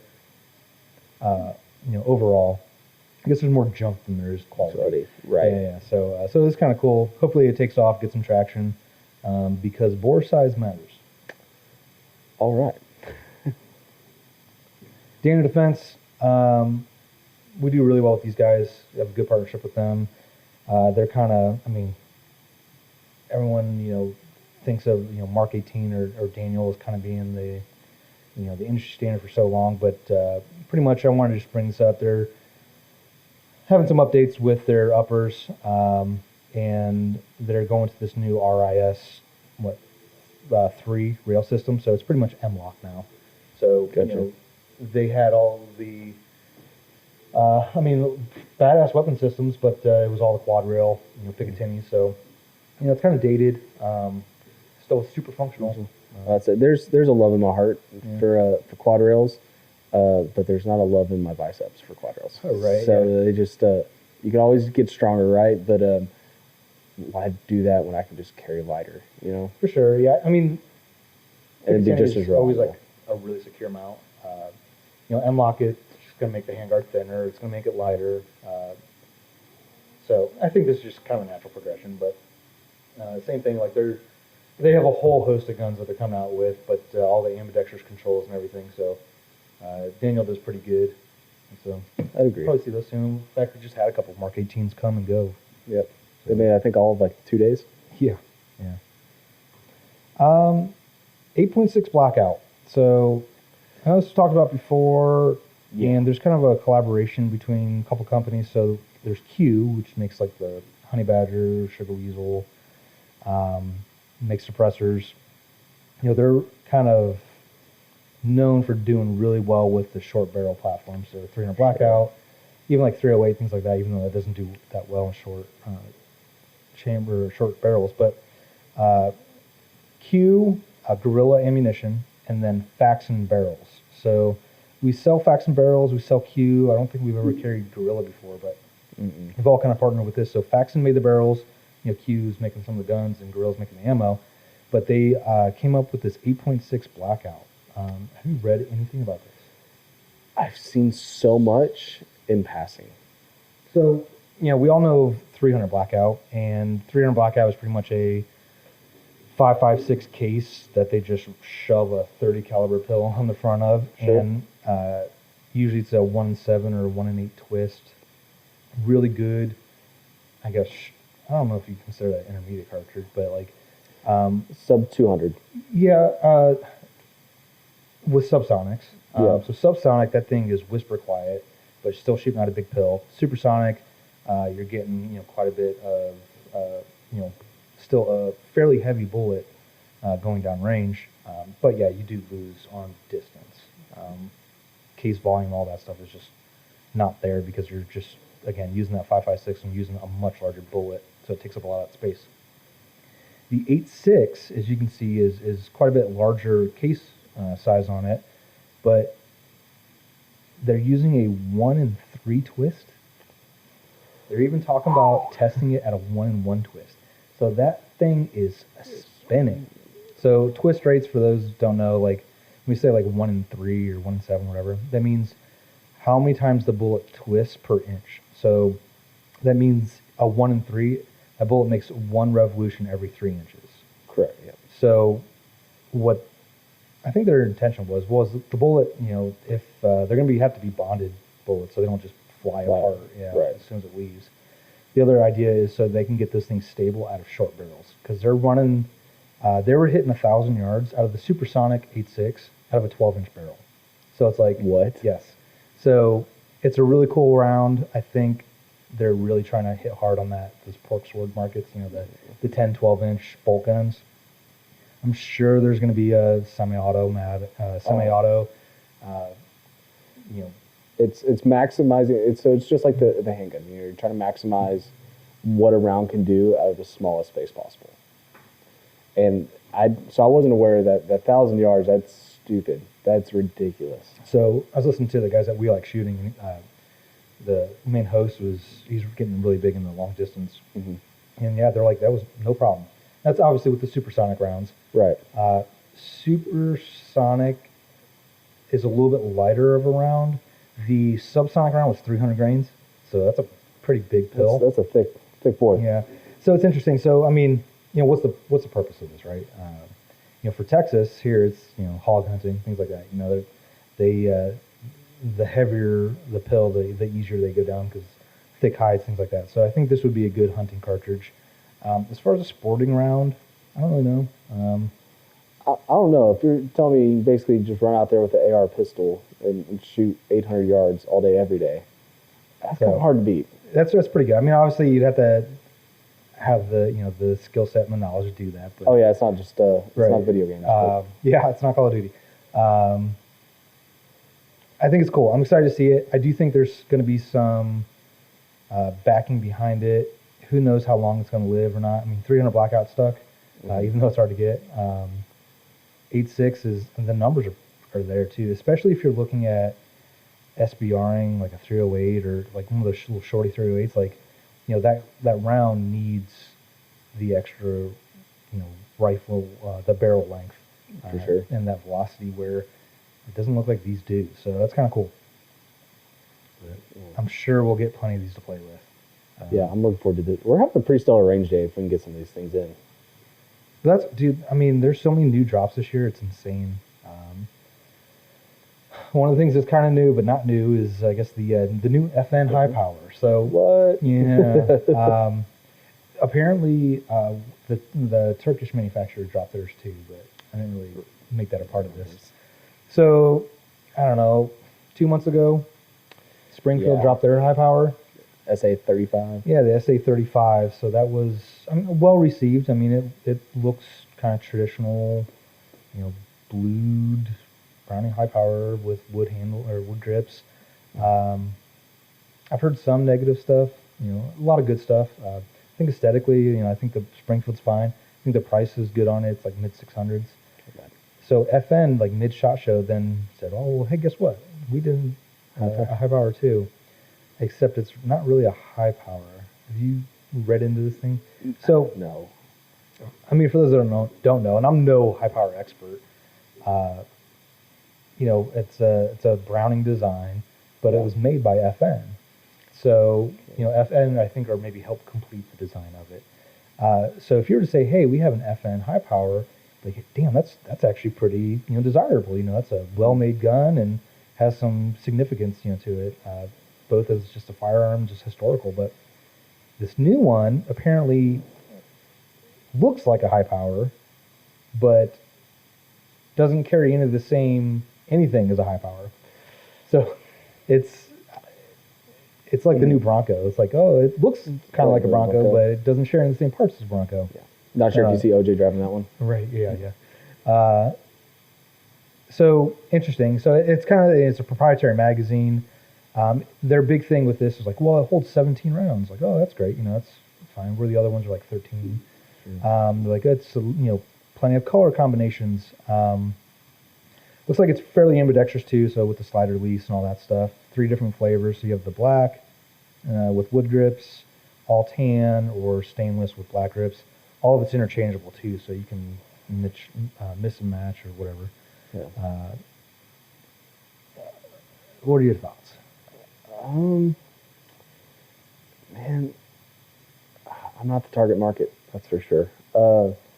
It is as a cool pistol. Like objectively, stepping back from it, like no, for sure. And I don't just kind of not being totally familiar with high powers. Like I'm somewhat familiar, but like it's not like my forte by any means. I think it'll be an interesting pistol. I'm sitting full size, right? It's full size. Okay. So, I don't know, 9 mil, right? I'm not crazy. 9x19. Mm-hmm. So, yes, there's a lack of hammer-fired firearms in that cartridge right now, that like new production that I've seen. At least the only ones, I think Effen's the only one that I know of. Don't they make a hammer-fired 9? Yeah, the only thing I can think of is, they have all the 509 guns, and then the only thing hammer-fired is like that FNX 45. Yeah. So I'm basically high-end 1911s is the only other people I've seen doing it. So I think it'd be cool. I think it'd be an interesting setup. Man, it's just... Now, what if I told you $1,300? Oh. All right, I need somebody from FN to let me know what I'm missing.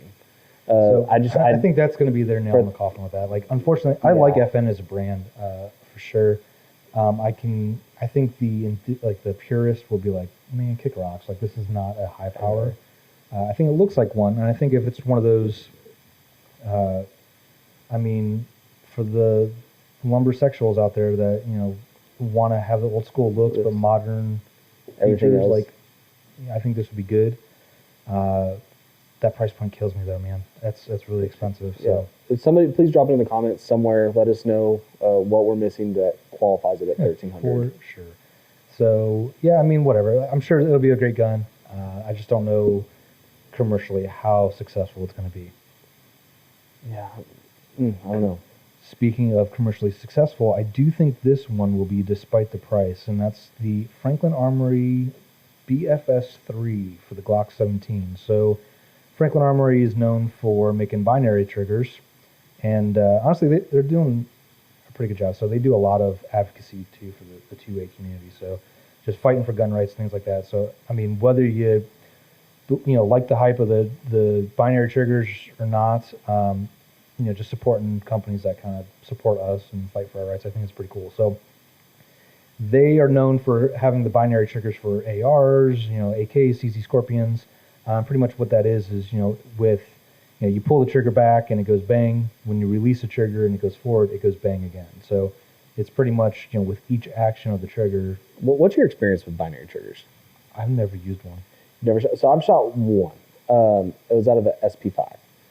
And the cadence is super strange. Right. For at least like your first time shooting it. Now I'm sure with time, you can get that thing rocking pretty fast, but it's bang, bang, bang, bang, bang, bang. It's kind of waiting for that reset, because if you get going too fast, then you're going to outrun the trigger, from my understanding, or if you mess up the rhythm. Yeah, sometimes the hammer can get stuck in front of the bowl. Well, right. Yeah. But did you watch the video on this guy? Yes, so I saw some videos. It's cool because it looks like a Glock 18 selector switch and all that stuff. So the kit itself is more than just a trigger. So it actually comes with the slide and the trigger group. So it does have that circular selector on the back left-hand side of the slide. They even made it to where it does fit with optics, to where it doesn't, like, the selector doesn't bump into your optic plate. That's pretty sweet. There's a market for it. It's $800, I believe, which is a little pricey. But if you start thinking about things like if you were to go buy a new slide, if you were to go buy a trigger, all that stuff adds up, and I think the price point's fine. Price point would be hard to beat. That thing's screaming fast if you start rocking it the right way. Oh, that's the thing. Like, so why the Glock 18? I mean, it was just it shoots so fast. There's just very little action, with that slide moving. So that just means when it's that quick, it can obviously fire quicker. So I think if you got some time behind this thing and really practice pretty well, you could actually get some pretty good, burst or some rounds off. I think one of the guys out there that was talking about is like my shot timer doesn't register splits with that thing. I'm like, okay, that's pretty dang fast. Yeah, that's pretty fast. $8.99. That's not bad. No, I can see that selling pretty well. Yeah. So again, I mean, it'll just be a drop-in replacement for your Glock 17. I think it'll do well. Its initial designs will be for the Gen 3.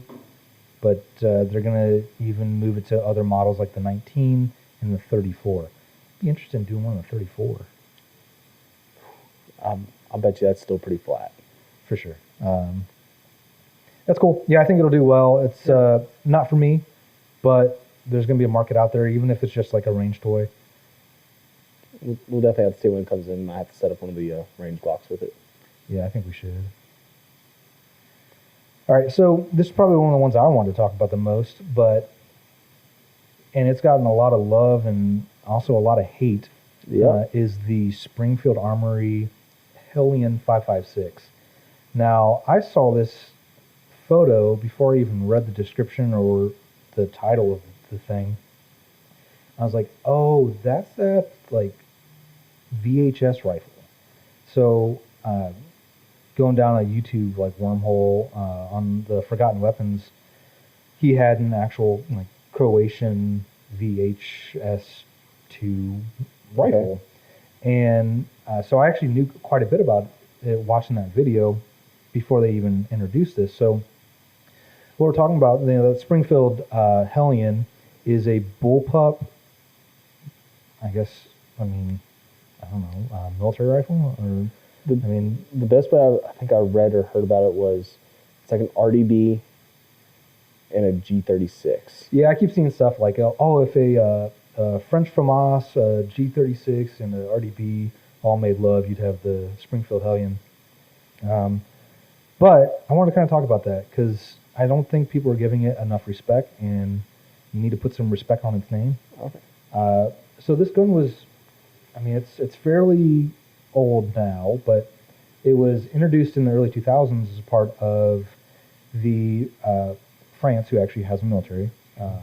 Interesting. They were doing new service rifle trials. So, through those trials for any military testing, they go through so many things. It's accuracy. They go through heat. They go through cold. All the durability with sand and you name it, mud, whatever. Parts wearability. Like they put 50,000 rounds through these things and see what breaks. And then obviously they kind of funnel it down to so many rifles. So the last two that they had were the VHS2, which is the new Springfield Hellion, and the HK416. Believe it or not, they chose the HK416 due to price. So I think that really, puts this in a kind of a higher tier of firearm that people maybe aren't giving it credit for. There's a lot of comments like, oh, where's the grip zone and blah, blah, blah. Like, I get it. Like, a lot of people aren't huge fans of the XD lineup of Springfield. Mm-hmm. And that's who makes this as well, as that same company in Croatia. But Springfield has some rock star products. They do. XD, not so much. But, like, and I'll give you that. Like, I wasn't aware that it came with that kind of a history and the background to it. Springfield can make some amazing things. Are you a bullpup fan? I am. It's one of those things, like, it's probably not my first go-to. I don't know how to make these words stop. It's not my first go-to. But I think with some practice, go away, Meta. The bullpup is pretty good in design. So, like, I have a X95. Yeah. And it was just one of those things where and 5-10 minutes of dry firing and warning that, hey, the magazine goes behind. I think you can actually go pretty quick with them. There are some downsides. I think some of that stuff you can be okay with. Sure. The cool thing about them is you do have a full 16-inch barrel, but it's still like 26 or 27-inch overall length, so it's like a 10.5-inch, AR pistol length. But you still have all that, velocity of the 5.56 round. Right. The weight on them is kind of weird too. They can be also a little heavy. I think it's just getting used to them. Shooting them from the prone is also another thing too. So a lot of the Tavors you saw, they had like that cutlass style, so it has like that bar in front of the trigger, Right. or in front of the grip. That was actually meant to hold on with your non-firing hand, almost like a weird vertical ankle short grip. But so there's manual arms difference, but I do think bullpups have their place, especially if they can be accurate and you still get the power of a full 16-inch 5.56. Like now we're talking, So the new Hellion is pretty feature heavy. It is completely ambidextrous, so the charging handle on it sits right underneath I guess it's kind of a carry handle and the sight rail. It's kind of raised up like the FAMAS's, which I personally like the style of it, or like a HK G36. So there's a charging handle underneath it, and just like the G36, it can go on either side. So it's spring loaded. Yeah, so it's pretty cool. They do have pretty nice flip-up iron sights, which are metal there.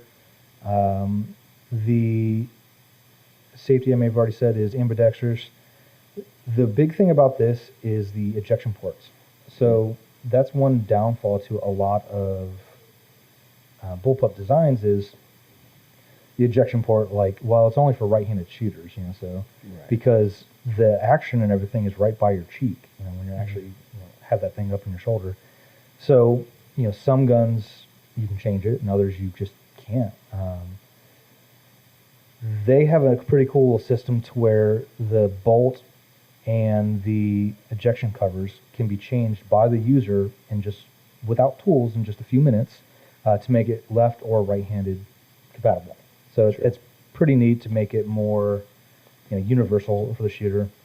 The stock as well. So most bullpups don't have a length of pull adjustment. This one actually does. So if you're an ogre and you have really long arms or you're tall, you can actually pull the stock out a little bit longer and get a longer length of pull. Is that a cheap riser too? I think so. I don't know for sure. The only thing that I'd cheap comb, whatever it's called. Yeah. I want to say it is. I don't see anything. I wonder if it's on the other side. Yeah. So the only thing about this that I would be interested in, it's fully adjustable gas too. So if you're running That's pretty sweet. suppressed, or if you're able to find some rifle grenades, the suppressor setting is cool. So I mean, even with a can on it, it's still going to be like the size of a normal, 16-inch AR overall length. So there's some advantage to that. Being that it's a bullpup, all the operating of the loading and unloading is going to be back here. So in the back of the gun behind the shooter's grip. So for these, they're actually, the VHS has its own proprietary magazine, which, whatever, just like a G36 does. Yep. And I want to say they're actually similar, if not the same. So I'd be kind of semi-curious to try that too. But so what they did for the imports here, they actually have a magwell adapter that takes any Stenag or 5.56 NATO magazine, Magpul is what comes with it. So that's an insert. So I'd be curious to take that out and see if a G36 one fits. Yeah. But that means there's also a paddle magazine release there. So pretty much you reach up, grab the magazine like a beer can, take your thumb, hit that paddle, and get rid of the old mag. And then when you put it in the new magazine, behind that, there's like these two little nubs that come back, and what it is, it's like a little lever that you just pinch those. So you pinch that, which it's kind of weird and it's hard to describe, if you're not visually looking at it. But you pinch this little lever behind the magazine well, and that's the bolt release. Huh. Okay. So Again, manual arms, it's a little different. I guess you could use the charging handle if you wanted to, Sure. but it's one of those things where Why charge it when you can just pinch it? Right. So, I mean, your hand's back there.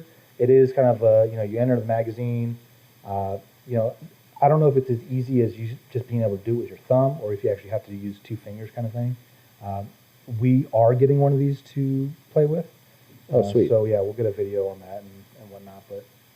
And that's really the one area where I wanted to focus on, because I'm sure people had complaints about that. I'm sure people had complaints about triggers being a little mushy, but that's just a bullpup. But I dig it, man. I kind of want one. I definitely want to see it in action. Like I said, I don't have bullpup either. No bullpups, no AKs. I'm just very much your run-of-the-mill person, I guess. But now that you've kind of explained the features, I think we've all seen the bashing and everything like that. Every media influencer that you know definitely has made some kind of post about this. But right. Now having a little bit of back history on it and understanding all that, I don't know.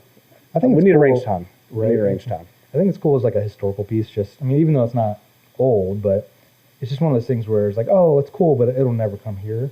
Yeah. But they did it. So I think that probably has me more fond of it than anything. You got it. I dig it. So another brand that we carry is POF, and they introduced the Phoenix.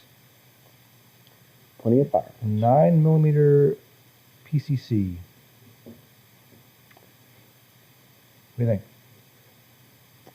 Okay, so I like that it has the 1913 setup in the back. I definitely think that it is I don't know, when it comes to AR pistols or just pistols in general, these roller blade kind of pistol setups, I think they're sweet. I think this is a market Now, this is straight blowback. It's not roller. Oh, I'm sorry. Yeah, straight blowback. It's almost like we've been sitting here for a minute. Right. My bad. No, I think it's cool. I think utilizing 1913 rails on the back and get that set up for that kind of a brace setup is a lot more interesting to me now versus the standard AR pistols. So I'm curious to see it and get my hands on it. POF makes crushing product. Like they make some pretty great stuff. So as long as they're putting that same kind of ingenuity and engineering into it. Yeah. So I mean, aesthetically, this is it is a pistol caliber carbine, but it does not come with a brace. So you have that Picatinny rail in the back. But before we go farther, it's not pistol caliber carbine either, though, is it? It'd just be a pistol caliber pistol. Mm-hmm. We're gonna get beat up on this at some point. Yeah, that's true. I think. Hold up. They're calling it the Phoenix 9mm subgun, but I feel like that's insinuating like a machine gun. It is. You might as well call it a backseat burner at that point. Whatever, man. It's a PCC without the C. It's a PCNB, pistol caliber non-brace. I think you're getting too serious about it. It's just a PCP, man. It's PCP. So, unlike PCP, the price on this is probably going to hurt a little bit more. But as far as aesthetically goes, it kind of looks almost like a CZ Scorpion mag to me. I think it's their own. I'm getting real like MPX vibes off of it. But simple blowback design, which typically means more reliable. You do get more felt recoil, but it's a 9mm. I think aesthetically it looks cool. Lost me at price though. Where are we at? The thing is $1,700. So I think they're looking at. I mean, POF is always definitely kind of the higher price point stuff. But this is putting it. I mean putting up with like the MPX competition, and I don't know. You're just getting into a pretty unobtainable price point. I think for that. I want to see I just want to see it ran for like to qualify that price point. Like POF can do it. They've done it with the 308s and everything like that. But 9mm, you really have to show me something crazy awesome to get me to pay. Boy, I mean, think about some of the stuff that we've had. Like Angstads and all these different 9mm subguns. With the triggers that they come with just all like the features and benefits. Oh sure, Wilson's, all that like. You're rocking at the same price point, so does it say what kind of triggers in there or anything like that? I'm looking. So I mean, kind of, I guess while you're looking at that, the big things I always look at when I started really learning more about firearms is I care most about the barrel, the bolt carrier group, trigger, charging handle. I think I'll call that like my top 4 items. And when I'm looking like comparing price points, knowing how those 4 items rank up against other items, depending on the gun, because you could have a totally just run-of-the-mill basic lower and upper receiver set, but in essence, that's really just the house, right? So it's all about those internals. So if they're saying it's 1,700, I really hope that those internals. Yeah, I mean, aesthetically, I do like it. I do like the barrel length. It's 8 inches. Yeah, we'll see. Definitely needs to have some sort of brace or something on it, though. All right, going down the subgun kind of path again is a roller delayed gun, and this is from our friends Angstad, which I just mentioned. So, they do make really cool, 9mm subguns. They take Glock mags. That's nice. Yeah, so they now have a roller delay option. So the gun's still fairly light. It's like 3.5 pounds, 9-inch barrel. You shot the MP5s? Yeah. So if you've ever shoot an MP5 or anything that's roller delay, it's simple, but also not. Like, the felt recoil on them is almost non-existent. It's because of that roller delay system. It's just pretty much changing how the recoil comes to you. Compared to like direct blowback, like you're getting all of that. So it's a little bit more expensive to manufacture, which means you're going to pay a little bit more. It's also a little bit more tedious to clean, things like that. So same thing, 1913, Picatinny rear for a brace. It looks like it already has a tri-lug barrel on it, so for your suppressors.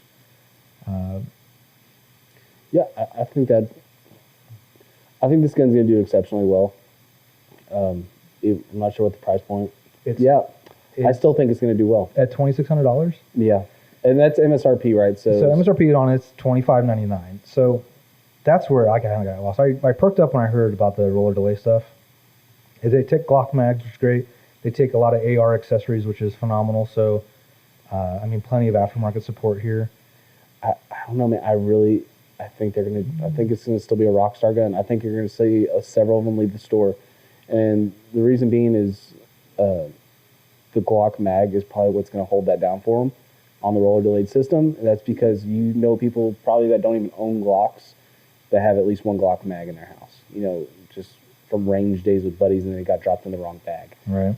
So Glock mags are overly abundant and that system has been, I don't know, pushed to the limits, and so it's just very widely accepted. So the more firearms people have of that same style, I see it doing good. I hope so. I agree with all those points. I think about it too, like it is putting them in a very tough bracket because you start getting over that $2,000 price point. We're talking about like HKs, which are impossible to get anyway. But the SP5s, there's a lot of competition out there. So for sure, it'd be cool. I know we'll probably get some.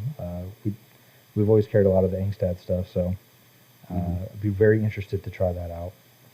So that's pretty much all I had as far as the SHOT Show stuff that I saw that I had perked up on. Honestly, I think it's kind of cool. The industry is, maybe they've been sitting on this stuff for a while, but sure. There's some actual new product coming out, which I think is great. As a consumer or as a gun enthusiast, it's cool because it's such a bummer to see something that's like, oh, bold new paint job every year or whatever. It's like, sure. I want to see something new or whatever. Even if it's not like something that fits your niche, it's just cool to see the industry moving forward. So I think there's a lot of winners in kind of the stuff we talked about. Some I think will kind of fade out as well. So time will always tell. I do think it was a good year though. Kind of bummed out we didn't go. But there's always next year. Absolutely. Next year. So. I agree with you in the fact how you're saying of seeing new things on the market. Like I know people kind of gave 30 Super and everything like that. A lot of baggage and some hate. It's just nice to see with innovation and stuff like that. It just means we're moving forward, which to me kind of solidifies that the pandemic is not necessarily coming to the close, because I'm not saying that whatsoever, but it's the gun buy and the gun issues that we saw for the last 2 years might be starting to transition out of that and into some new things. Right. Yeah, I think we're in a good place. So in the industry as a whole too, I think we got to be aggressive. So the last 2 years, I think a lot of the companies are like just raking in the sales and didn't really have to try it. And they also didn't really plan for that either. So there's this weird scaling up of production and resource and everything. Right. But now we get this huge surge of first-time gun buyers and all this stuff. But a lot of people have already kind of bought what they're going to buy. Sure. So it's like, all right, now we have kind of a saturated market. Like, how do we kind of get them to come back and buy another one? So I think the innovative stuff or the new, I don't know, just anything fresh, anything exciting, I think is what's going to help us out. For sure. I definitely agree with that. So moving on to the next part here, and I think with every one of these like little episodes we'll do, we'll kind of end it by talking about a machine gun. So Texas Gun Experience, we have like close to 200 machine guns in our inventory. It's insane. There's over 50 different models, but we have like this huge armory that looks like the Matrix. Like Neo's like, I need guns, lots of guns, and just everything. So we thought it'd be super cool just to kind of every episode just pull out a machine gun, go over it, and all these are available to rent too. So you can come in any day of the week and rent the gun. And most of these are stuff that you only see in movies or video games. Like, yeah. I mean, and they're all full auto machine guns. So like, and to think we work here, right? Right. So I mean, this stuff's really cool. I know we're both prior military, current military, but I was a machine gunner, and like most of these machine guns I never even got to see. So it's cool for those that even are in the know. And I think the first one that we pulled out is actually an MP7. So we can put up on a stand here real quick just for the cameras. Grab it real quick. The MP7, so like I said, just for sure. The I don't know. To me, like I've got to mess with like the saw or like 240, 50 cal stuff like that. I was like, that's cool. And then whenever I started working here, I realized how little I knew. Because when I walked in, they're like, yeah, we got these machine guns. And you walk through the armory, and it's just like, oh, and it's like a kid in the candy store. You're like, I want to touch this. I want to see that. Like, oh my gosh, of course, you got to pick up the Tommy gun and the MP5, but then you start digging, you're like, that's an MP7. Like it's that's weird awesome. We have to get our armorers and our gunsmiths like lead tested all the time. I don't think it's from working on the guns. I think it's because they're back there like getting a little too close to them. Some of them, I feel like they just sit there and just cuddle it. Just sitting in the chair. It can be probably a little awkward. Right. Just so, I mean, some of the basics on this thing. So, this is one of the guns that I think will probably piss people off the most about, because this is anytime HK makes a post on social media, everyone's like, "Where's MP7?" So right. This is one of those PDWs or personal defense weapons. It's been out for a while now. Our Secret Service uses them. It's a really cool round, and we'll get to that in a minute. But there's no reason why this couldn't be a successful civilian market. HK just has this thing about only wanting to sell to military and police. So I don't know if that'll ever come to light, but it is cool that we actually have these available to rent and to actually experience. So kind of next best thing, I guess, like kissing your sister, right? Well, I wouldn't go that far, but no, it's to me, I don't know, the first time getting to shoot it, especially as the next progression from the MP5 up to the MP7, it just makes way more sense, especially the more I've looked into 4.6 and understanding just what all it can do. It's absolutely insane. It's just been, I don't know, to me, it's probably one of the funnest machine guns we have. So it shoots a, 4.6 by 30 millimeter, yep. And it's a small bullet, but it goes really fast. So the whole idea was to defeat body armor. Right. So loaded with the right ammo, I mean, this thing's pretty nasty. It's got a pretty high rate of fire. It's like 650 rounds a minute. Very controllable though. So as far as a concealable, weapon, again, I just think of like security or like Secret Service. Like, you need something that can punch through car doors. It's still lightweight, that you can carry it around all day. Conceal. can defeat body armor, and lay down a lot of power fast. So I think this was on Full Auto Friday last week, and I was doing some looking into it. It's not only like defeat body armor; it's defeating it at like 200 yards. Yeah. And with such a small bullet, and I mean it's lighter than a 9. Man, that thing's zooming though. Yeah, I mean that's good distance. I mean, I doubt the practical use of this is 200 meters, but for that little round to kind of carry that same kind of energy enough to still punch through armor, like that's impressive. 4.6 was only pretty much proprietary to this big firearm. Words. Yeah, big word. But we were just talking about like we have some CMMG Banshees now that are in 4.6. So if you get those, we actually have ammo for them. But have you shot this? Oh yeah. Yeah. So I shot it suppressed. So you can shoot it, suppressed or unsuppressed. We have that kind of option. Man, it's so easy to shoot. I think it's cool. Like we'll end up doing a video on it. I got some ideas for that. I think one of the guys here has an old Rolls Royce that we're gonna. Oh yeah. Yeah. So there's some high value assets that we have to protect. So of course, we'll do a video on it. Just kind of as a. I might have to sneak over here that day and be like, "You need an extra?" Right. But I think this is one of the ones too that if for a first time shooter we can put them in because it's so easy to control. The recoil is pretty tame, but overall pretty badass little weapon. I don't know. With this gun, I'm kind of at a loss for words because it's just until you get to shoot it, until you get behind the gun and you understand it, it's almost like, oh, now I get it. Right. And I don't know. Those CMMG Banshees aren't going to last long. If once you shoot the MP7, then you realize you can buy the same thing. Right.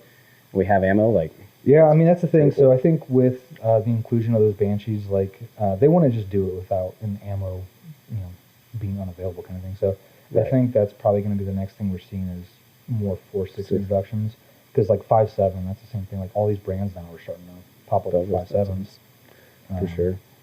So yeah, I think it'd be cool. But yeah, so I heard you mention Full Auto Friday. That's the other thing. So yeah, I mean we have tons of machine guns available in our inventory. We also have kind of like pre-picked machine gun packages. So, if you don't know anything about it, and the list could be kind of overwhelming. So you can see all of it on our website and read through all the gun descriptions. But we made it easy too. So we have like a video game package. So like all the Call of Duty guns and whatnot, you can see that. So we have a World War II package. So we have stealth package, stealth, and then I think military is the last. Yeah, modern military. Military. As much crossover as you think there is, we have so many guns that none of them are the same. So, it's a good opportunity to kind of just get into something, if you're not too sure. But you mentioned Full Auto Friday. So like every Friday, if you're local to us here, every Friday we do discounted magazine rentals. So currently it's $25 a mag. And I mean, there's no gun rental, there's no lane rental, anything like that. So kind of an inexpensive way to shoot a machine gun.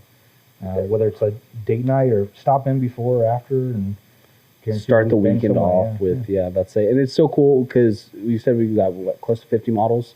Yeah, we're like over 50 different models in multiples of each. So and they change every week. So easily within a year's time, even you don't even have to hit every single week, you can shoot 50 different machine guns. Yeah. And then at the end of that, you should make it like a big deal. Like you shoot all of them and then hit up the minigun.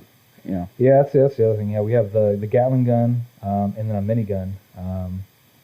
The minigun's 6,000 rounds per minute. So that's definitely like a once in a lifetime thing. It's a little pricey, but I guess it's affordable for what you're getting. But I don't think I've ever seen anybody unhappy about it. Yeah. Yeah, no, I'll definitely throw down the bills for that. Right. You need to get that thing mounted on the truck somehow. We'll just have to hit up Danny. Right. So. Yeah. I mean, machine guns. I mean, it's a really cool experience. We're kind of proud to call ourselves like the Disneyland for machine guns, but it's just a unique opportunity because we have so many different models, and again, a lot of it's stuff that you'll never ever get a chance to put your hands on or even see in real life. That's not in a game or a movie. So yeah, check that out. The other thing too, I mean, I know we just kind of started the podcast up, but we're growing kind of across everything. So. We're doing a lot of video content as well. So gun reviews, we take stuff, whether it's personal collection, demo guns, from our rental fleet, which we also have a couple hundred of. We have employees here too that we're gonna start kind of like a TGE Builder series. That's pretty cool. So yeah, kind of like a overview of them. There's gonna be some kind of everything, like more commercial stuff to show you like, hey, here's the features, benefits, and more of like the custom stuff to kind of go through it all and kind of the high speed fun, like how to check it out. And I think that's gonna be fun. I think that'll be super cool too. And if there's anything that anybody wants to see, like you've seen it up here, like drop it in the comments, or just hit us up. Let us know. For sure, yeah. I mean, we're doing stuff every week, so those videos take time. We'll get to it, but we're starting off small. But we have a pretty good, steam going. Yeah, so our snowballs are growing, but that'll take time. But YouTube's been kind to us so far, fortunately. Yeah. So with people's fingers comments, crossed that stays. So that's been real good. Excited to do it. So we have a good crew here to make it all look good and sound good as well. So yeah, please, check us out. Texas gun experience, pretty much everything. So social media or YouTube, look it up. So every week we're dropping new stuff. But I think that's probably pretty much it for the first podcast. So what are you thinking topic for next week? So I think every week, we already said, hey, we're going to do a different machine gun for every week. I do think that we introduce some type of like, would you rather, or like you versus me on like what we would bring to a certain scenario. So like, for ease, like, oh, zombie apocalypse, with these parameters, one rifle, one pistol, go. So I think we can kind of come up with some things like that and kind of keep it challenging, keep it fun. Yeah, for sure. And just lightsabers are off the table. Lightsabers, yeah. Unless stuff that we can actually that's what I'm saying. And not like an Abrams tank, because that's a little pricey. Kind of keep it within the realm of reality. I like that. So I think we do some of that stuff, and then for us being we offer so much here as far as like being a retailer, being a gun range, a training facility, the machine guns, all that stuff. We already have it kind of lined up to get some interviews here too. So get some of the brand partners. So, suppressor companies, gun manufacturers, get them here, get the product here, get a chance to talk about it a little bit more in depth and kind of behind it. So we'll definitely have those lined up, which I think will be good. And then we'll get some trainers in here too. Just kind of go over some of the curriculum. Hopefully by then too, we can get some questions maybe answered ahead of time. So a lot of good stuff to look forward to. I'm excited, man. Yeah, cool. Me too. So it's a good first episode. Absolutely. So thanks for everyone for watching. If you're listening to us, appreciate it. And yeah, we'll see you soon. Awesome. See you guys.